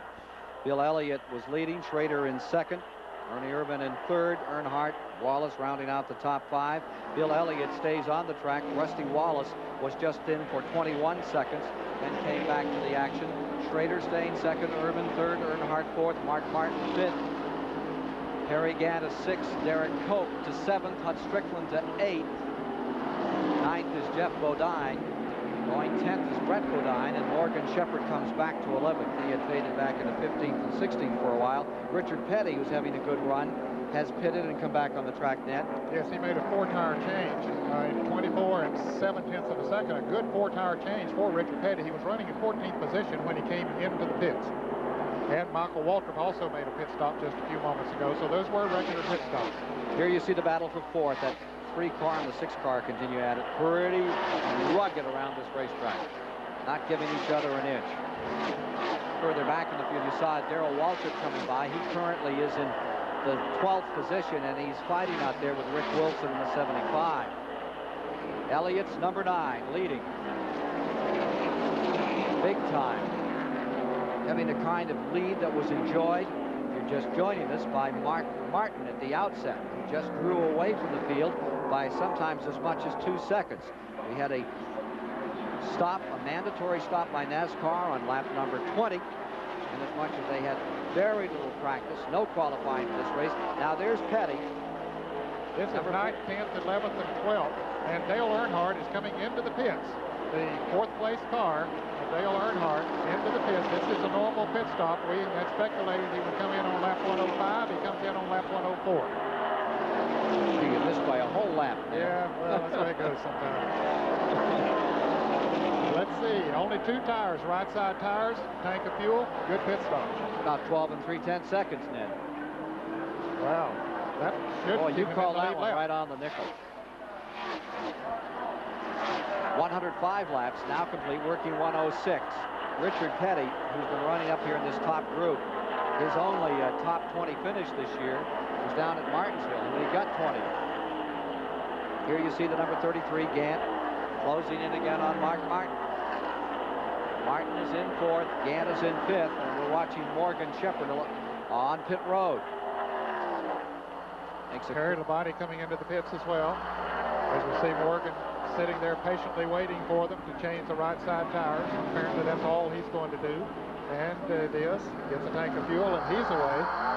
11 and 6/10 seconds. Here's Mike. Kenny Schrader is going to make a stop on this lap, and Jeff Hammond of the Tide crew, like this car owned by Rick Hendrick, has been drilling this team on pit stops, helping them to improve. They have a new jackman, Danny Hitech, and one of the things Hammond talked to them about was where to set down those tires that Mike Slattery's carrying over the wall. What he told Hitech, the jackman, is to count when that second can of gas goes in. It takes about 7 seconds to drip it in. 6, 5, when he gets to 3, he's going to drop that jack. 2, 1, down it goes, and Kenny will little late getting out. A little bit of a stall there, but they've been trying to pick up some time, and they can't. We had him out in 15 and 1/10 seconds. Back on the track. And it's wholesale pit stop time. Rick Wilson is in. Dick Trickle is on pit road. Dale Jarrett just coming back out again. Beebe, the young driver from California, making his first run here. He's on pit road in the DK Ulrich car. Derek Cope is in. Now, Ken, here's, you see Derek Cope coming in. We saw that Dale Earnhardt was running right behind Bill Elliott, so he did lose a lap on the pit stop that he made, but Elliott has yet to stop as we see Derek Cope getting the service. Now, this has been a very fast pit crew. Here we see Bill Elliott still leading the race, and here's Earnhardt trying to get back in the lead lap. And there's Morgan Shepherd right behind Earnhardt, so he too is a lap down to Bill Elliott right now. And Elliott's crew seems to be getting ready to bring him in here before long. Ernie Elliott always built engines and gave them great range. Here's Mark Martin on pit road, riding with Martin as he pits. Running up there in the top 3 all day. Brings his car to a halt They immediately go to work on car 6. Saw Troy Martin out there holding the board. Mark told me, he says, you know, he said, we have a joke between us. He says, and we keep saying, I'll get closer to you yet when I come in. Doesn't seem to bother Troy Martin much. Elliott is pitting. Leader is on pit road. Here's Dave Despain. Mike Beam is the man who carries Bill Elliott's hopes for victory in his hands. A pair of pliers. He'll go under the car, right rear. Impossible to see. He's on the outside of the racetrack as they fuel and service the car and go to right side tires. Beam disappears under the car. He has cut the belts that drive the oil pump that feeds the oil to the cooler. An excellent pit stop for Elliott. No time lost in the exchange. They hope that will fix the oil leak and put them back to 100%. Let's see if we can get Mike Beam. Beam is out there cleaning up after the pit stop, and we want to check and see if he was successful. Mike Beam, did you get the job done under there? Were you able to get the job done? It's not what I thought it was. We're going to take one more look at that pit stop. He wants to check with the NASCAR officials. Their concern is that the officials may still be worried about the oil leak. Ken? And you heard him say it's not what they thought it was. Yeah, that was an interesting situation. As we see Harry Gant now coming into the pits. Jeff Bodine is in, Darrell Waltrip, and Brett Bodine also in the pits. Harry Gant, the winner last week, 50 years old, gets a change of right side tires in 10 and 9/10 seconds. A very fast pit stop for Harry Gant. Waltrip making his pit stop. He stays in the lead lap. Gant had been leading. Brett Bodine getting back out. All of these pit stops in the range of 1:06 to lap 1:11. Let's look again at car number 9 as they went to work. Okay, and we see Mike Beam underneath the car. He's the fellow just right under the melling, and the rear tire changer had to throw the tire over Mike. Of course, he was under there. You see him roll out from under the car, trying to cut those belts to the oil cooler, but he said it was not what he thought it was, so that's going to be an interesting situation. Let's see if we can get more word from Dave Despain as to what it is that NASCAR is concerned about on car number 9. Butch Miller on pit road. Yes, Dave Despain. Mike Beam, again, the man who went under the car. Mike, you said it's not what you think it is. The oil's coming out the overflow. Is that right? Yeah, I thought there's a line busted. But when I got up underneath there, everything looked fine. It did some oil drift on me. I looked up, and it was coming out of the trunk where the overflow is for the rear end housing. Is that a worse problem or not as bad a problem? Hopefully it'll blow out enough where it'll stop.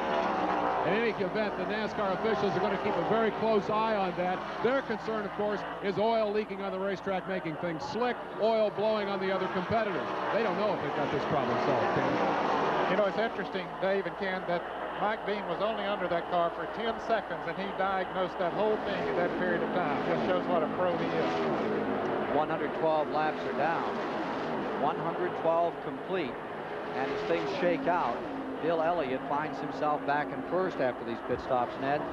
Car number 9, Harry Gant is being shown as the second place runner on the racetrack, and Schrader for third. And that fast pit stop by Harry Gant is what put him in second. He was running in 7th place, I think it was, before he came into the pits, but that 10 and 9/10 second stop that he had put him up in second place. And Ernie Irvin finds himself in 4th as they get going again. So the Morgan McClure team is going to be ecstatic about the way he's handling that car this afternoon. He's running very well. He went into the pits running 3rd, but Harry Gant passed him. In fact, Gant passed both Ernie Irvin and Ken Schrader. There's Ernie. Having a wonderful time. Doesn't look like he's enjoying it much. He's just doing his job. Doing his job. He's driving a good race, driving a good smart race. We've seen him in several situations that maybe he could have gotten in trouble, but he backed out of it and stayed clean. Ernie Irvin stays 4th, and right behind him, there you see Mark Martin in 5th with 114 laps complete in our live coverage of the Michigan 400. With 115 of 200 laps complete, we've had 5 different leaders, 6 lead changes, averaging 138 miles per hour with 2 cautions thus far reported, and only 4 cars of the original 40 being set out of the race. Now they're reporting a 5th car out as J.D. McDuffie has gone behind the wall, and we could have another. You could add Greg Sachs' car number 18, which had started well back on the field, Ned Jarrett, is just rolling behind. Looks like they may try to do some work and get him back out. Well, they pulled it back behind the wall. Yes, they're raising the hood back there. And just moments ago, Dale Jarrett took the Wood Brothers Ford into the garage area as well. So he has become a victim here today. So Combs, Means, Pennington, Allison, McDuffie have fallen by the wayside thus far. That attrition is just incredible. And we'll see Bill Elliott going around Dick Trickle. Dick is off the pace. It sounds like his car is running on about 6 or 7 cylinders when he comes by. Imagine being halfway in a race with this much pressure on these cars and only really 5 cars out at the halfway mark. Here's Mike.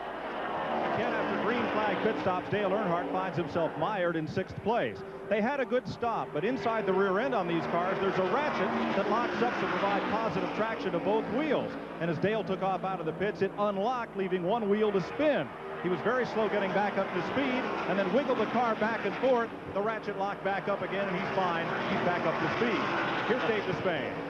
Greg Sachs has just parked his car behind the wall as they tend to it. Greg, what happened? Well, it appears we've got a fuel pump going bad. I lost fuel pressure. I guess you'd notice we had stopped about 10 laps earlier than everybody else.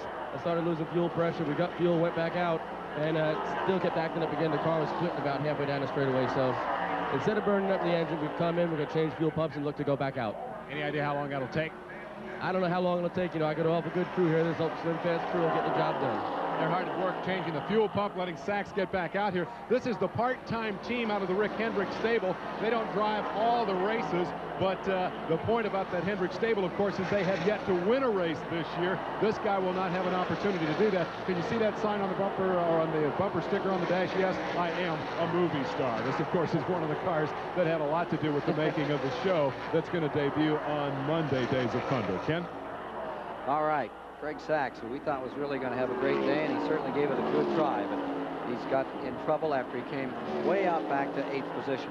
Now you see the 9 car, there's Bill Elliott, Ned, and then there's some lap cars, and way back up here, that's the interval to the 2nd place man, number 33, Harry Gant. And following him is Schrader in number 25 in 3rd. There you see Gant in the 33.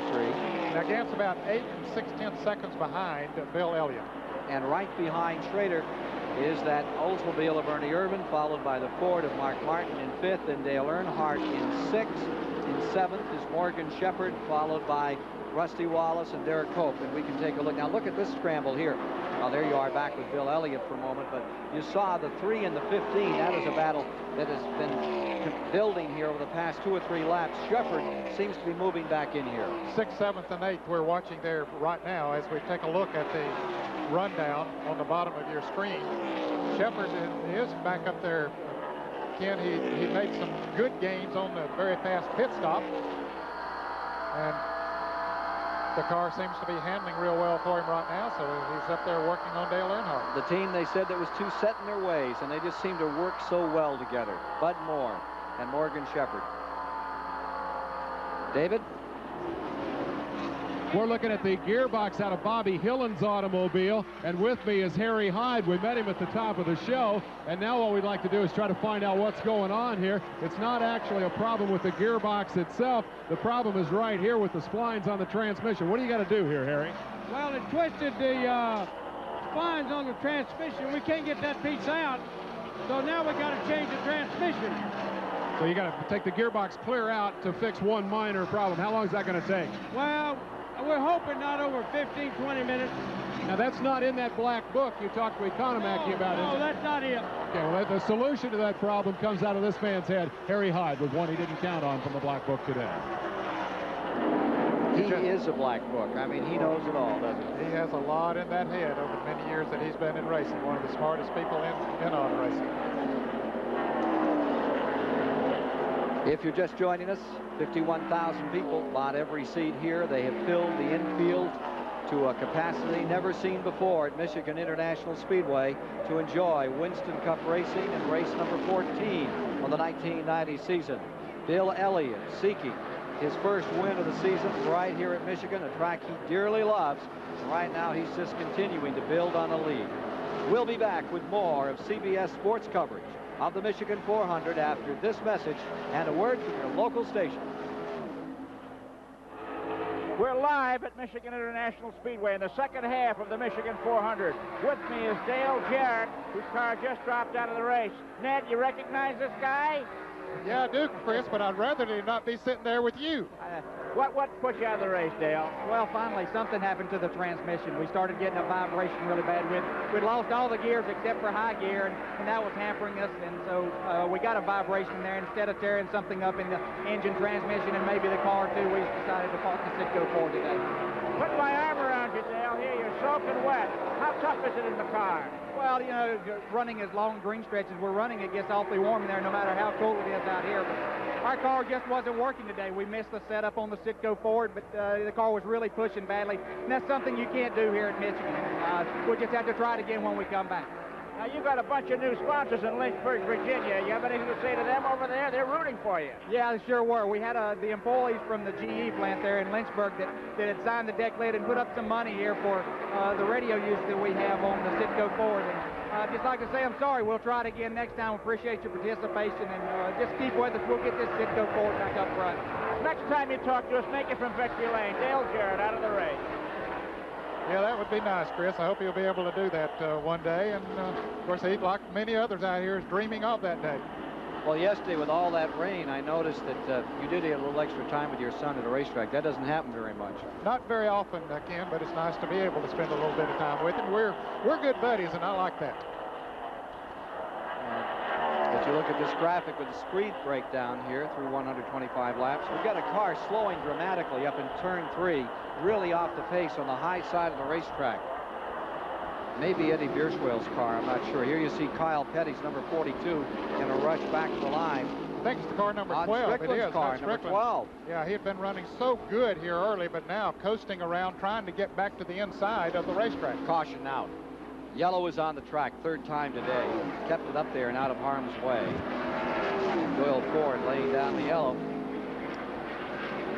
And as he flops the flag for the third time, it puts Bill Elliott first, Harry Gant second, Schrader third, Irvin fourth, Mark Martin fifth. And Kim, this could give the Bill Elliott crew an opportunity maybe to raise that deck lid and see where that oil is coming from, the little problem that they're having. Now the race record for this event, 153 miles an hour, and this will pretty much stymie any chance of getting a race record day. They'll be going about 144. Hutch Strickland's birthday, I think, is today or tomorrow, and that's not a very nice present. No, it's not a nice present, especially with the good run that he had going here today. 21 cars remain on the lead lap. Pit road is closed, as you can see from that flag. Bill Elliott's number 9 bringing the field down. Pace car has them in the back straightaway. Even though there was a little bit of leak from that, we saw it earlier on pit road.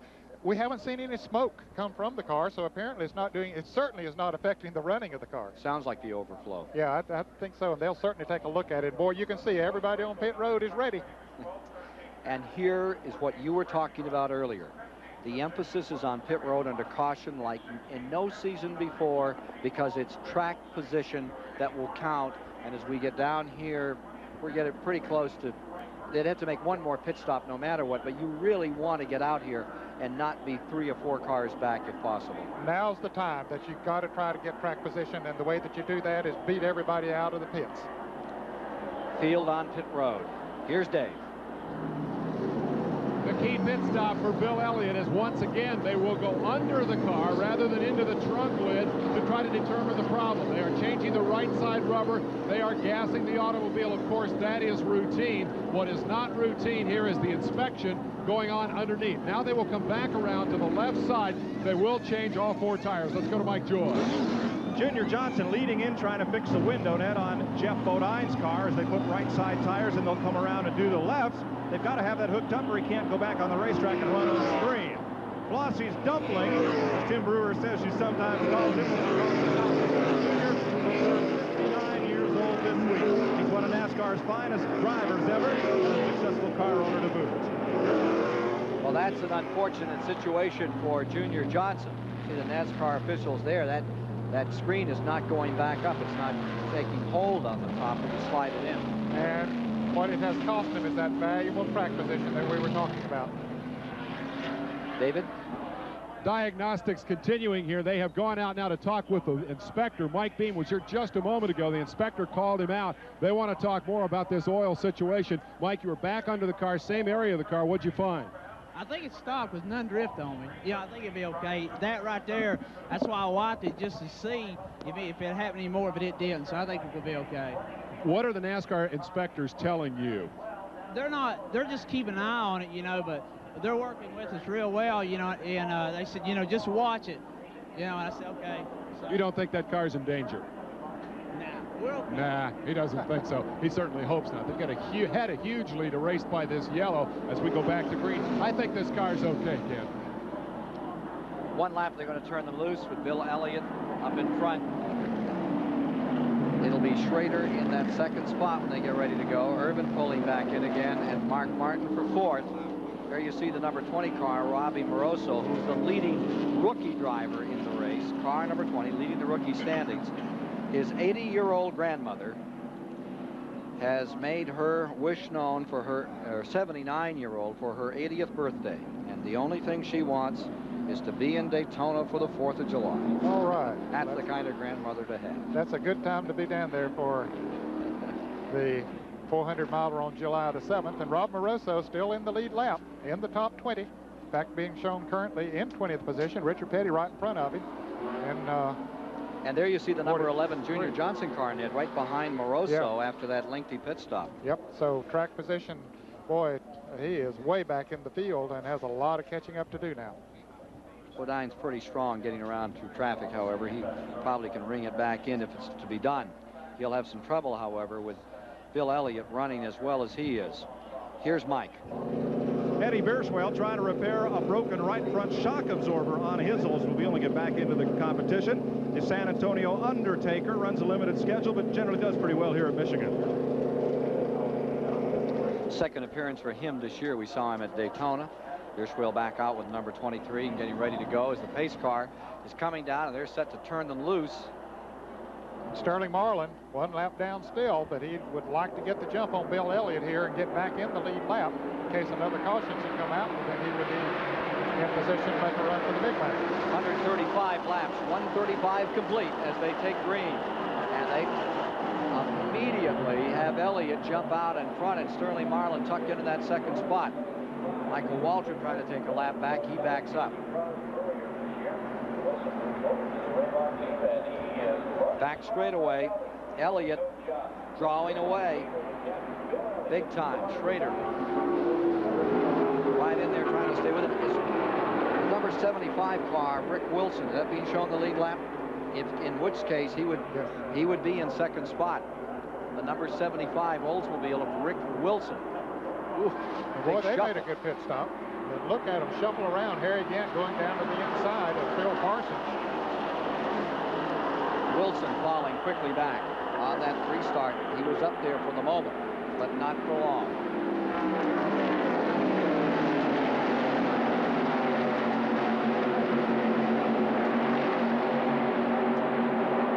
Ernie Irvin finds himself in second.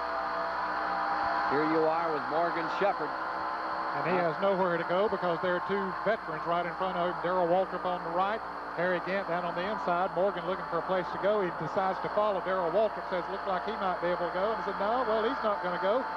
Maybe I should go to the inside. No, I don't know which side to go on. I'll just follow him here to see what I can do. Greg Sachs is back in the race after a 16-minute stop overhauling the fuel pump on car number 18. He's back on the track. Of course, with no chance to win. Look at the windshield on Shepherd's car. It is broken. Apparently a rock or something has come up and hit right in the center, or sort of the left center of the windshield. That shouldn't harm him too much. Gant finally makes the pass on Darrell Waltrip, but look down on the inside. There's Rusty Wallace. So Morgan apparently chose the wrong route. He should have followed Gant. Maybe it doesn't work as well down at the bottom of the track. Well, could be. May have a line out there where that car is working. And look at Wallace screaming down the inside in car number 27. Rusty Wallace on the move.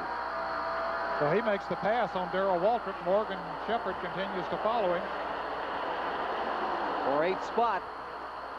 And look up ahead there, Rusty Wallace moving on the inside of Ernie Irvin.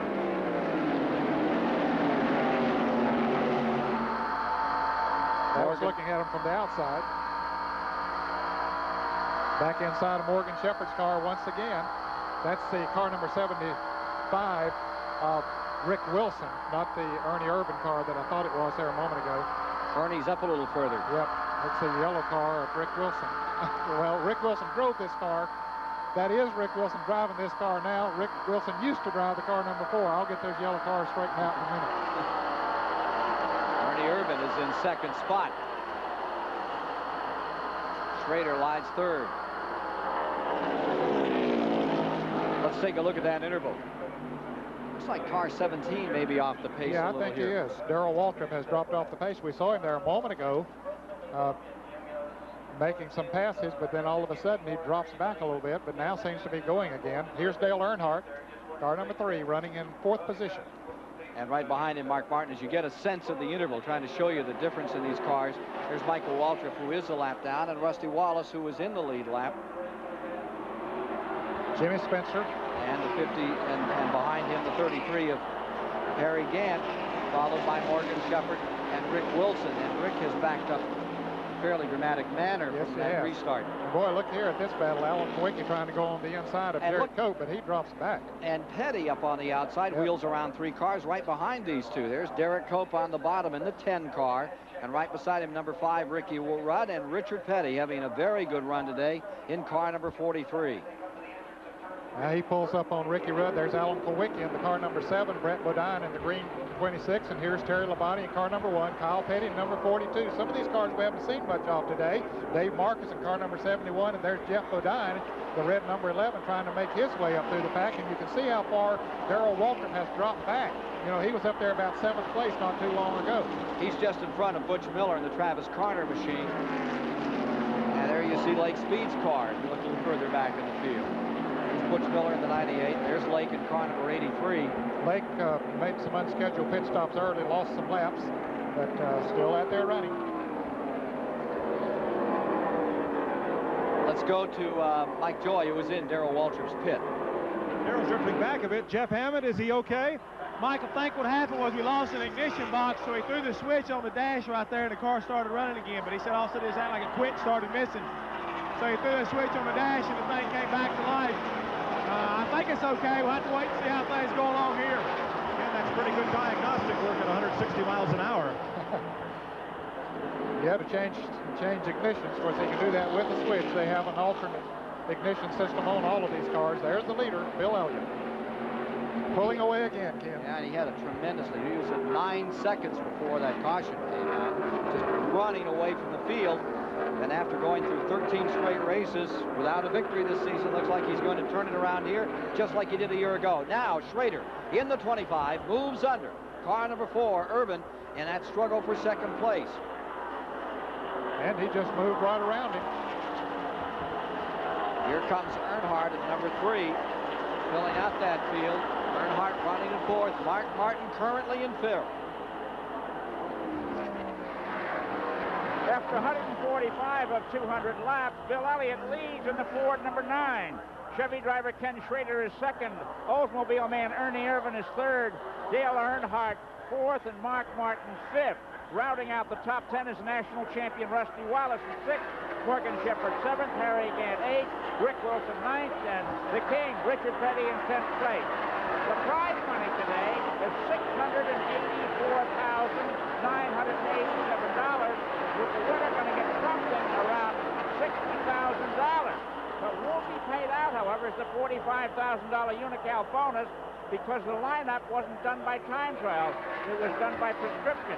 This means that the Braves bonus, the next event, July 7th at Talladega, will total $53,200.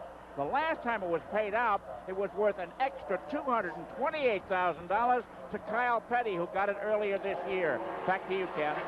Riding there with Ernie Irvin in that 3rd spot. I'd like to collect some of that big money. He had a pole up at Pocono, Pennsylvania a week ago. I think he won on the tester strength. Yep, and Jeff Bodine got a little of that big money at Martinsville. He won the pole and the race at Martinsville. Well, here you see Dick Trickle, who's running back in the 26th, 27th position, a lap down. He is driving about as hurt as he's ever driven. He is all sore down one side, the right side. He didn't break anything, but he bruised his bruised his hip, bruised his shoulder, and he's just holding on, I would imagine, out there now in the Cale Yarborough car number 66, Doug Williams' team. Yeah, he wrecked on the last lap at Pocono, Pennsylvania last week. Now, we mentioned earlier that the car sounded like it was running on about 6 or 7 cylinders. It's back up to speed now. During that last caution, they came in and maybe put on some plug wires or did something. But anyway, the Cale Yarborough Motorsports car number 66 is definitely running faster now, but he is 1 lap down. Battle second and third, and here's your leader, trying to be the 10th different winner thus far this season, with 50 laps remaining in this Michigan 400. Bill Elliott, doing as he did a year ago. A year ago he came in here, he didn't have a win. The big change from a year ago is Waltrip, who had 4 wins coming into this race a year back. This year, he's still looking for that first checkered flag. Yes, he is, Ken, and he had a real strong run at Bristol and a couple of other tracks, but other than that, he hasn't threatened to win too many times. Just, I don't know what the situation is, just bad luck, I guess, this year. And so many newcomers. Brett Bodine winning, Derek Cope taking a couple, Kyle Petty winning. Jeff Bodine has a victory this year. Mark Martin has a victory. Somewhat different look to the Winston Cup champions table at this time in the season than we saw a year back. Of course, we saw the serial on the car number 4 of Ernie Irvin moved up through the field pretty good. Let's go to the pits and Dave Despain. You know, if Bill Elliott wins this race today, the point lead is going to change. Not the point lead for the $1 million Winston Cup Championship, but the race for the Manufacturers Championship. Ford has never won it. It's been around since the beginning of the modern era in Winston Cup racing. They trailed Chevrolet coming into this race by just 2 points. And the difference from first to second in that point table is 3. So if Elliott wins, Ford leads the standings. Now, how did Chevy react to the fact that Ford had gotten that close over the last couple of weeks? Well, they went out and bought themselves another race team. As of August, the team of Ernie Irvan will be Chevrolet mounted. They'll take the Oldsmobile sheet metal off that car, and they'll put him in a Chevrolet. Tony Glover, quickly, you said you needed to get to the front by halfway. Elliott's got that spot locked. Can you make your car any better? Well, right now we're still a little tight. We've worked on the Kodak film Delco Remy Oldsmobile all day long trying to get it, you know, where to be more suitable to him. I'd like to be able to adjust it one more time, and I think we can maybe give Bill a run for his money, but right now he's pretty awesome. That's a team that has not given up on a chance of catching that Ford up front. Let's go to Mike Joy. Dave, the sport of auto racing has contributed many advances to highway safety. Disc brakes, side guard door beams, to name a couple. Here's another one that comes out of racing to make the highway safer for you. Across the nation, police officers are mounting camcorders in their cruisers to help in the gathering of physical evidence. CBS Sports pioneered the full-motion race cam in the U.S. in NASCAR races a decade ago. Law enforcement officials have seized on the idea and adapted it for their own use. Your driver's license, registration, insurance. Monday, the U.S. Supreme Court ruled in favor of police use of audio and videotaped evidence to establish physical condition in cases of driving under the influence. Other police use of the cruiser cam include cases of speeding and reckless driving. Believe me, you don't want to be the star of this video. Okay, Rick, get in ambulance down here.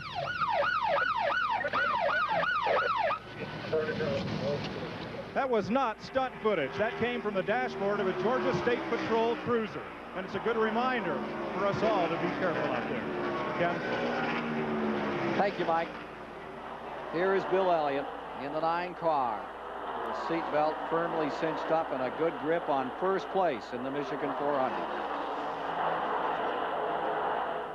Into the last quarter of the race with Bill Elliott out in front.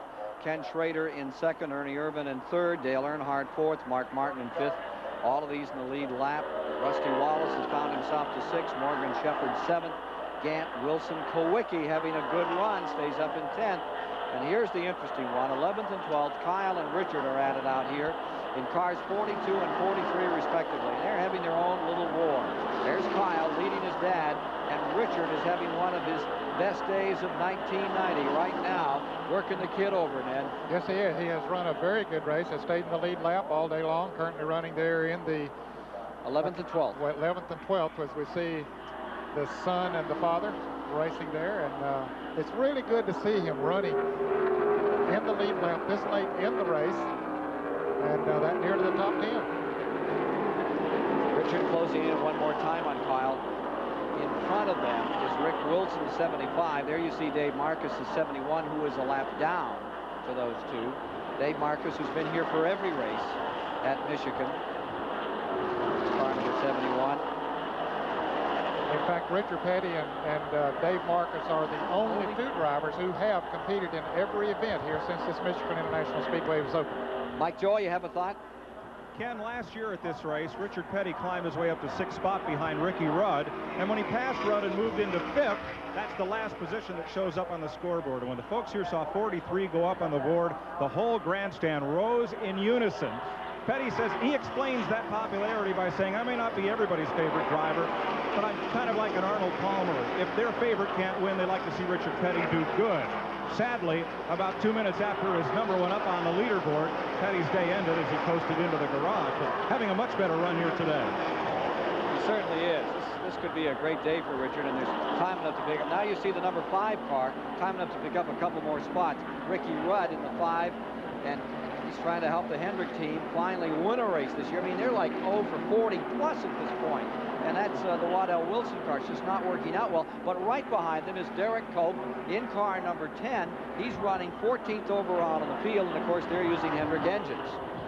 And right behind Derek is Jeff Bodine, who's trying to fight his way back up through the pack after that extended pit stop during the caution period. And it is surprising that none of the Hendrick cars have been able to win so far this year. They have some of the best talent in the business, but the brakes just haven't come their way. Ricky Rudd has won a couple of poles so far for the Waddell Wilson team, but not races. There you see 57, Jimmy Spencer at work out there. He has gone a lap down. The man right behind is the 84 Winston Cup champion, Terry Labonte in car number 1. Had a good run at Daytona, finished second first year with this team, the Richard Jackson team. And there you see Bodine, who won at North Wilkesboro, his first career victory. He's having a good run, still in the lead. He has his own signature hats now. I mean, those Bodine kids are incredible. You know, they started the 900 number. Now they've gone in the hat business. All right, here's Darrell Waltrip, who had slipped back after the ignition went away on his car and has switched on the alternate ignition system. 18th right now, Ned. And then we see Bill Venturini in the blue and white car. And right behind him, oh, I beg your pardon, that's Phil Parsons in the Carolyn and Gary Bechtel car. Car number 29, the first time they have raced this car. Plan to run maybe 6 or 7 more races this year. Right behind him, the car number 98, Butch Miller from Michigan. Travis Carter prepared machine, hometowner there, more or less. And next you see the leading rookie, Robbie Moroso, in car number 20. Continuing with the hopes of his father, Dick Moroso, in that car to come up through the field. Elliott has stretched his lead again. He's back to 3 7/10 of a second over the rest of the field, and the rest of the field now is Schrader in second, Irvin in third, and Dale Earnhardt in fourth. Well, the race record was just over 153, and now he's averaging 152, so that record is, or the average is creeping back up there, even though we had that long caution period there. So they may get a shot at the record. Here's Lake Speed on pit road in car number 83. Lake has had his problems today. Just had a newborn a few weeks ago. He had 2 girls and now has a little boy added to the family.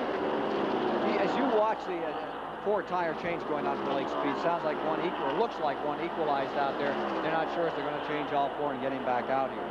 Meanwhile, as you watch these cars on the track, compare for us, Ned. Do you think there's more respect on the track now among the drivers than when you raced, or less?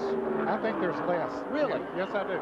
Although, you know, we like to consider all these fellows gentlemen, but I think when they get in tight quarters, that they are more subject to drive on into a corner and rub someone or move them out of the way than they were back in our day. Weatherly and Curtis Turner and Junior Johnson. I mean, they didn't give you much room, did they? No, they didn't. Huh? But you were racing under different circumstances. On the big tracks, they would give you a little more room.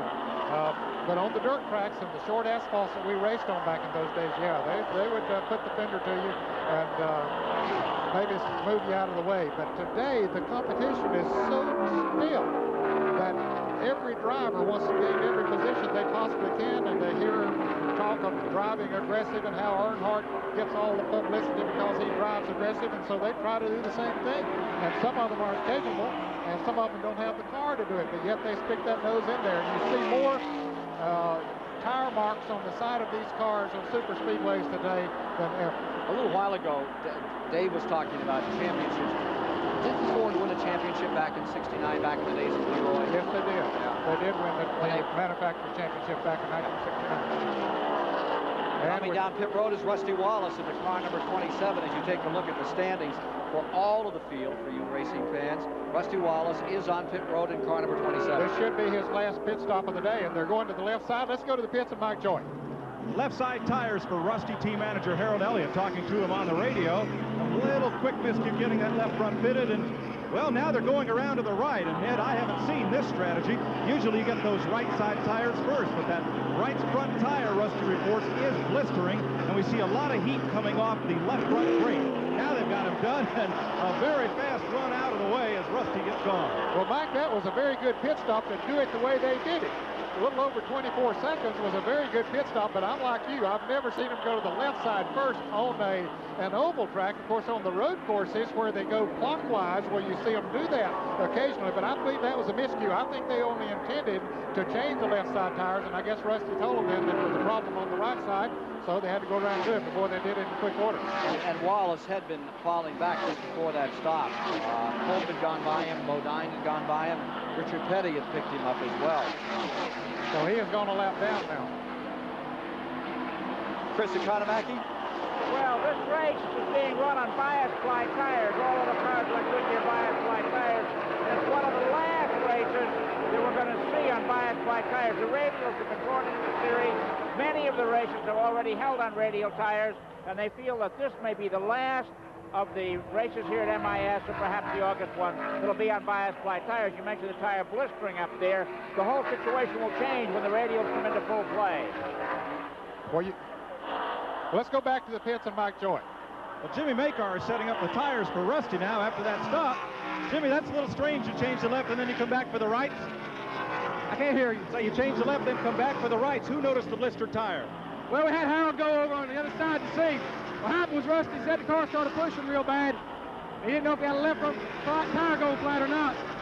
So when we come in, we changed the left, had Harold go look at the right, see if anything was wrong with those, and he found the blister tire. You just about got run over when Rusty took off there. That was close. Pardon? Say close to you getting run over when Rusty took off there. Oh, that's not even close. It sure looked close from here. I tell you, those guys are the all-stars. That all-star pit crew organization that they do at the end of the year, that Johnny Hayes put together, those guys deserve every bit of credit they can possibly get. They really do. They're war horses, and I'll tell you, they're on the firing line so many times every day on Sunday when these cars are out here racing. There we see Rusty Wallace. He is a lap down now. Caution out. Yellow is coming on the track. Boy, wow. That's what you called for, too. That's just plain lucky. Oil in turn one, we're being told. So Bill Elliott coming up on Bobby Hillen, and apparently he's not going to put Bobby another lap down. He's just going to back off and let Bobby come on around. And so that'll be a break for Bobby Hillen, but a tough break for Rusty Wallace, who just came in for a green flag pit stop.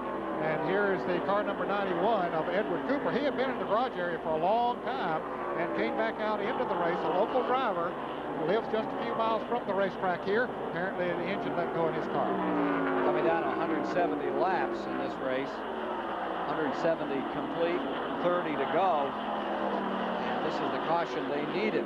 Yeah, this will be the last time that they'll need a stop, Ken, as far as gas is concerned. They'll be able to make it the rest of the way after this stop.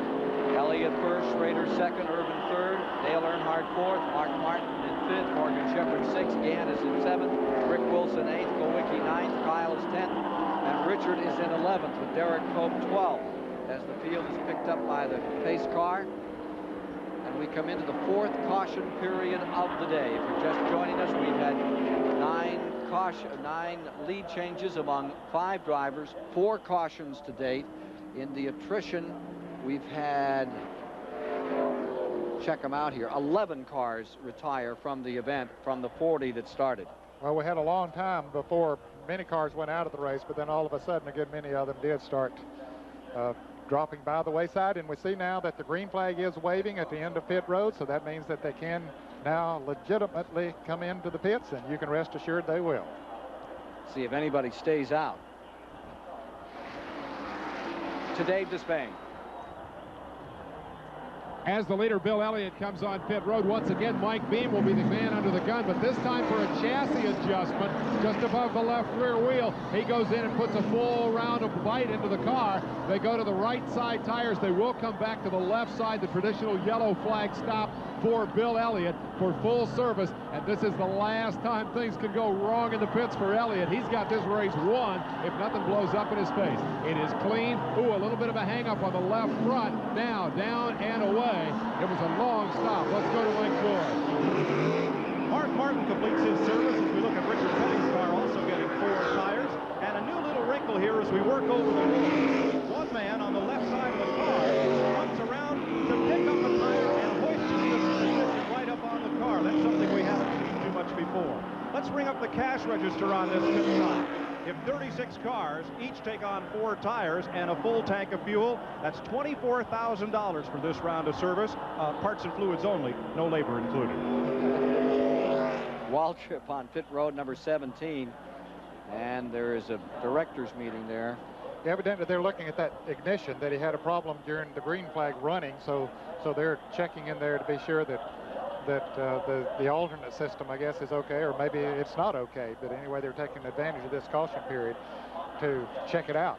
Bill Elliott lost some time on that pit stop. He didn't come back out first. There's a number of cars that beat him down pit road. Once they get out there and get all squared away, we'll tell you exactly how they did as we watch Waltrip's crew finish the work on his car and send him back out. And he is still in the lead lap. But, leaving 18 cars in the lead lap, Ned. 18 cars, and he will be the last run for the finish. All right, we'll be back for the run to the finish of this 22nd annual Michigan 400 in a moment. In this one tough race, Michigan 400, 175 and 200 laps are down. We've had 6 different leaders. They've swapped the lead on 11 occasions, kept the average speed on this 2-mile track at 153 plus. And we are now experiencing our 4th caution of the day with 12 cars reported out of the race. And here's a summary of those who won't be around to see the checkers. Combs, the very first competitor out. The BB car from California, number 2, the DK Ulrich car. Strickland is out. Venturini has retired. Bierswell now down. Lake Speed's gone behind the wall. And the rookie Cooper had engine failure. He went out at lap 171. And for another car that might join that attrition list, let's go to Mike Joy. Well, Ken, Darrell Waltrip's been in and out of the pits here twice on successive laps. They had that ignition problem earlier, and it's been draining down the battery. So now they brought Darrell back in. They were going to tape the connectors better together for better connection. Billy Wilburn, who changes the right front tire, was leaned inside the car.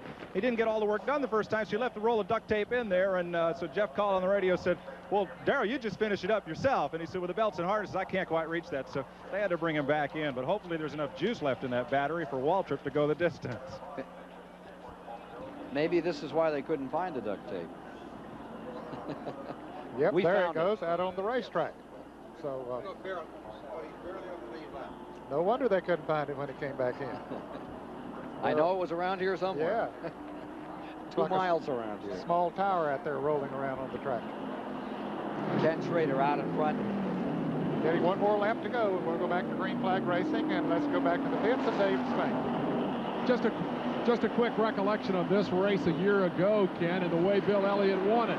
He hung back all day. Rusty Wallace was the strong car. In the last 25 laps, Elliott took off like a scalded cat, ran him down, passed him, showed us what he really had, and won the race. Today, the scalded cat took off early. I think the key question is whether we have seen everything Elliott has, and now, with just this handful of laps to go, can he once again be the rabbit who runs down this time 4 cars ahead of him to win another Michigan 400? 175 complete as you see the field organizing on the restart. Ken Schrader up in front. Terry Labonte brings himself to second. Earnhardt third. Ernie Irvin fourth. And Bill Elliott is in fifth as we get set for the flag. Mark Martin will be in sixth. Rick Wilson in seventh. Gant, number 33, in eighth. Kyle is in ninth. Jeff Bodine is in 10th. And going back one more page, there you find Alan Kowicki, Derek Cope, Ricky Rudd, Brett Bodine, and Vogler as we get set to go. Ken, we've talked about the Rick Hendrick cars not having won so far this year, but they're having a pretty good day today. Ken Schrader up in front there. Of course, Darrell Waltrip still in there. Ricky Rudd still in there. Greg Sachs had some problems. That's interesting. Where did that Vogler name come from? I thought he was one of the ones that didn't get started. Yeah. He wasn't out here at this. Remember, he was one of those four that wasn't in there. The guy that's in 16th is Richard Petty. We're getting the report that he is just back of those top pages. But Vogler, didn't he load up and leave last night? He was one of the 4 drivers that did not get in the field because his entry blank was not sent in early enough. All right, here we are ready on the start. And remember that Elliott, as they come down the line, fighting his way out of 5th spot, looking for his 33rd victory and an addition to the $9,500,000 he's collected since he began his career in 1976 in Winston Cup. Now, this is perhaps the greatest test that he has had today, Ken. You know, for the last couple hundred miles, he has been able to run out front with ease, but now he's got some tough customers up there in front of him. Schrader in front of the 25. There you see the 3. Now here comes Ernie Irvan busting to the inside. There's Schrader. There's Irvan moving up into the 2nd. The number 30 car, a lap down. Michael Waltrip inside now as Schrader holds the lead in the Rick Hendrick car, trying to win the first event for Hendrick Racing this year. Here is Schrader on the point of that Chevrolet. Down the line they come. They blast underneath us and into the first turn. Now jumping around those cars on the start, you see Rusty Wallace a lap down. He's made up that lap. Yeah, he's back in front now. If he can get a caution flag and get to go all the way around, it would put him right back in the thick of it. And number 9, Elliott, is up on the high side in the box behind car number 30, Michael Waltrip. Back straightaway. Schrader is in front. The black car is almost a full lap down. Now here comes Elliott. He works the bottom. Martin coming with him. Terry Labonte on the fade back. Here's number 9 down to the inside on Sterling Marlin. And closing up. Yeah, meanwhile, up in front, got a great battle going on. Let's take a look at those leaders as they go into turn number 1. Ernie Irvan and Dale Earnhardt just went around bottom of the racetrack. Bottom of the racetrack and just took over the lead. So Earnhardt looking for win number 4 this year. Now he's up in front. And Ernie Irvan comes to 2nd spot. What a show he has put on. Headed for turn 3. You know, the first couple of races that Ernie Irvan ran in Winston Cup competition several years ago, Dale Earnhardt with his Chevrolet dealership in Newton, North Carolina, was the sponsor. That's right. Kept him going because he was just hitchhiking from track to track trying to find a line. Now he's trying to hold him off for a win here. Irvan can sense that first victory, but look at Bill Elliott. Boy, he's coming. To the bottom of the racetrack. He has sorted out the lap cars. Elliott going to 3rd in car number 9.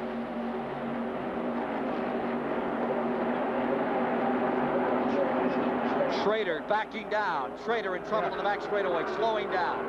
Yeah, something has happened to his Chevrolet. Too bad. As they battle for the lead up front, as Elliott continues to close in. There's Ken Schrader high on the racetrack. Apparently lost power, trying to wait till the cars go by to get down on the inside and perhaps come into the pits. Leader Earnhardt, 2nd Irvan, 3rd Bill Elliott as Schrader retires. Boy, what a tough break. To get this close to the end, was up front leading the race, now headed to the garage area. He makes that left turn, heads on into the garage area, out of the race. 19 laps to go this time by. Front 3. Chevrolet, Oldsmobile, Ford battling here at Michigan. Irvan fades high. Earnhardt using the racetrack. Boy, he's running defense out there at the moment. But that car's running a pretty good offense, too.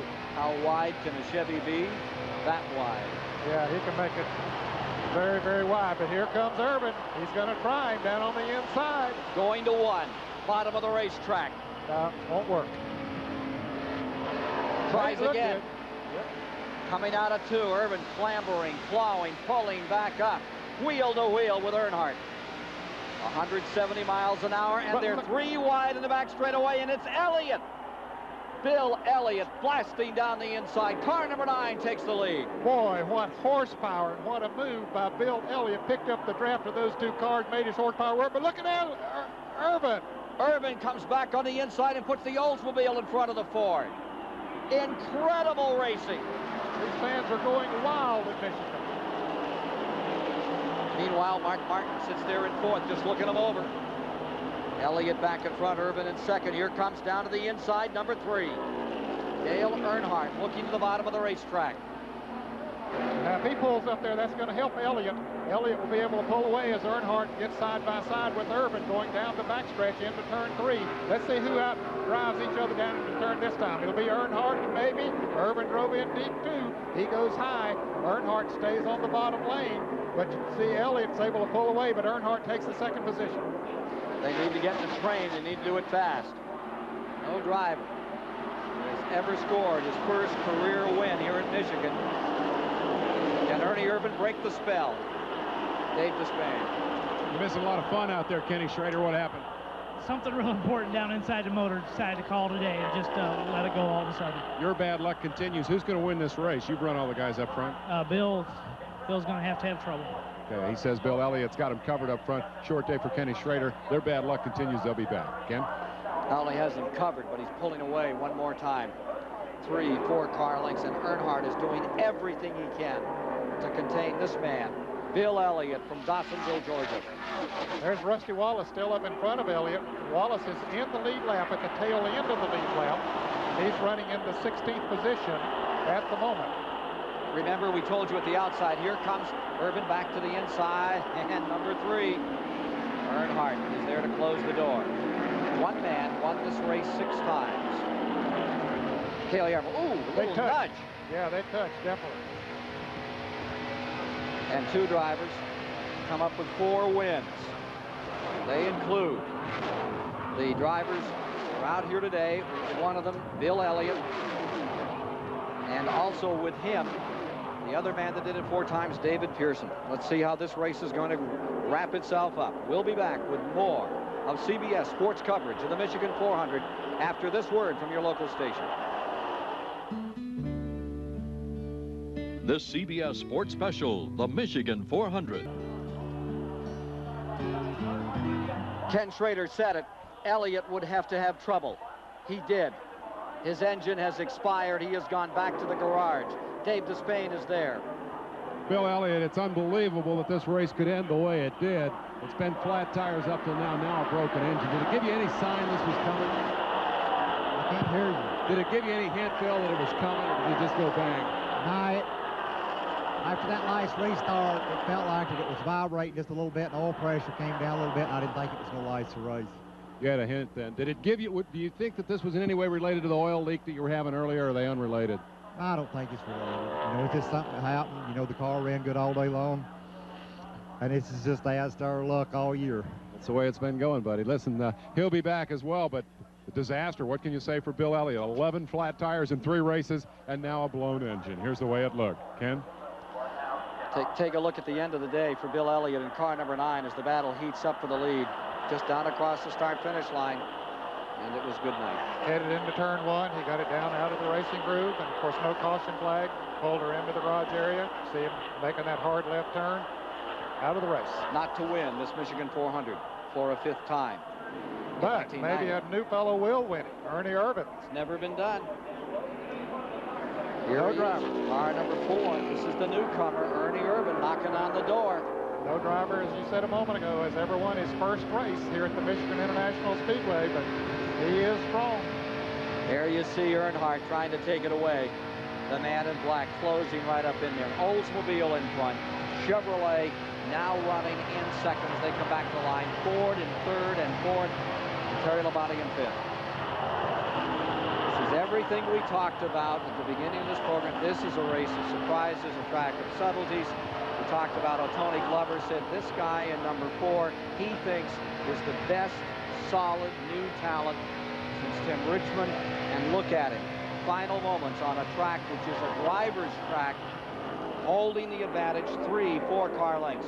But here comes the master. Earnhardt closing in another time. There's a driver's driver if there ever was one. He certainly is, and one of the greatest intimidators that there is in the sport. But can he intimidate Ernie Irvin? Irvin passed him a few laps ago just after Elliott went out, and they're still chasing Rusty Wallace up there, who is at the tail end of the lead lap, but has not been able to get a caution to take advantage of it. Here's a smoker. It's just rolling off the right side of the car. He evidently was tire smoke as he came out of the turn. I thought for a moment that he might be having some trouble. Of course, that was Dale Earnhardt's car. Less than 10 to go. Earnhardt just down on the inside, scuffing the rubber off those tires as he tries to close up. Take a look at that leaderboard one more time. For 190 of 200. Irvin, Earnhardt, Martin, Bodine, Labonte up in the front 5. Thinking look a little further back, Gant, Kulwicki, Ricky Rudd, Richard Petty, and Kyle Petty. Richard's back up there at a 9th spot. Notice how well he's doing today. Richard Petty, last top 10 finish, August of 1988 at Bristol, Tennessee, when he finished 8th. To Mike Joy. How about it, Richard Childress? Does your driver, Dale Earnhardt, have enough to get back past Ernie Irvin? Well, we just have to see. You know, it looks like Ernie's pulling him right down here at the end of the straightaway. You know, Dale hadn't said anything since it started. We've been a little tight all day, so we'll just have to wait and see. The word along pit road is that Irvin has the handling, but Mark Martin is the big man in the horsepower department in this battle. Here's Dave Despain. Same question to Ernie Irvin's crew chief. Can you whip Dale Earnhardt here today? Can you beat Dale Earnhardt today? It's going to be awful hard, but Ernie's doing a good job. We're going to give it our best shot. If he beats Earnhardt, he's beat the best in the business, huh? Well, they say if you win, you want to beat the best. So if we win, I hope Earnhardt runs second. They are old friends, by the way, Earnhardt and Irvan. And Ernie got a lot of advice and help from Dale as he was coming up through the ranks. Now they're going to go out and battle to see if Ernie can win his first race at Dale's expense. And try to be the 10th different winner this season. Earnhardt trying to nip away on the inside and take it from him. Battling back to the line. Well, Earnhardt is an intimidator, and if Ernie Irvin can sustain that and go on and win this race, he will establish himself as a top Winston Cup driver. To the inside goes car number 3. You're watching it live on CBS, the Michigan 400. Here comes Dale Earnhardt, great Winston Cup champion, fighting with this youngster. He has him on the outside, and the black number 3 rolls down. Now He's who will coming back. outbrake who going into the turn? They don't really use that many brakes, but out accelerate. I should have said Irvin goes high, Earnhardt stays low. Irvin should have the momentum coming off the turn. Look at this side-by-side battle for 3rd and 4th. Getting down for a decision. Earnhardt nips it down into turn number 1, holds it low, and on this racetrack so wide you can pass anywhere. Got to be so careful how you use the throttle. Right there. Yep, you gotta get the car turned so that you can accelerate off the next turn. Earnhardt's car accelerating very well on the low side of the racetrack, because most of the time that car on the outside has the momentum, just like Mark Martin there has the momentum coming off the turn, was able to pull away from Jeff Bodine. Battle for 3rd. Battle for the lead continues. On the outside, Ernie Irvin, who came out of California from Mark Martin's car. Watch this battle. Now here's Irvin trying to come to the inside. Beautiful move. Didn't quite get through there. Back they come to the stripe. 5-lap indicator on the field. This is going to be one tremendous finish, I believe. 4-lap indicator on the field. 4 to go.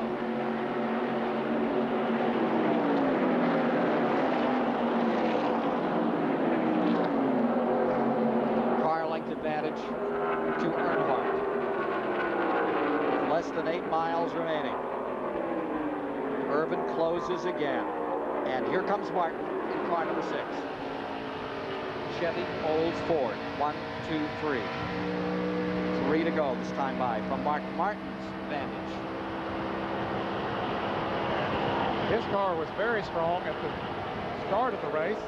He has been running in the top 10 ever since, but has not been a major threat for the lead. We're talking about Mark Martin, but Jeff Bodine, you can't count him out in the car number 11 trying to come up on the outside of Mark Martin.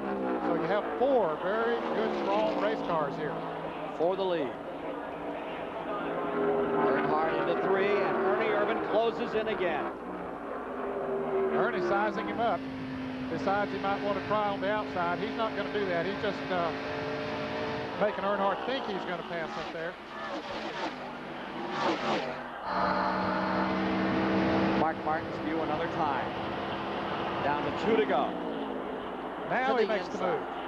Down to the inside goes Ernie Irvan. But Earnhardt is there. Closes the door going into the turn. Dale Earnhardt trying to add to $10,500,000 that he's won. Boy, you really used that track. Here's the spoiler. Mark Martin came up there, and then here's another spoiler.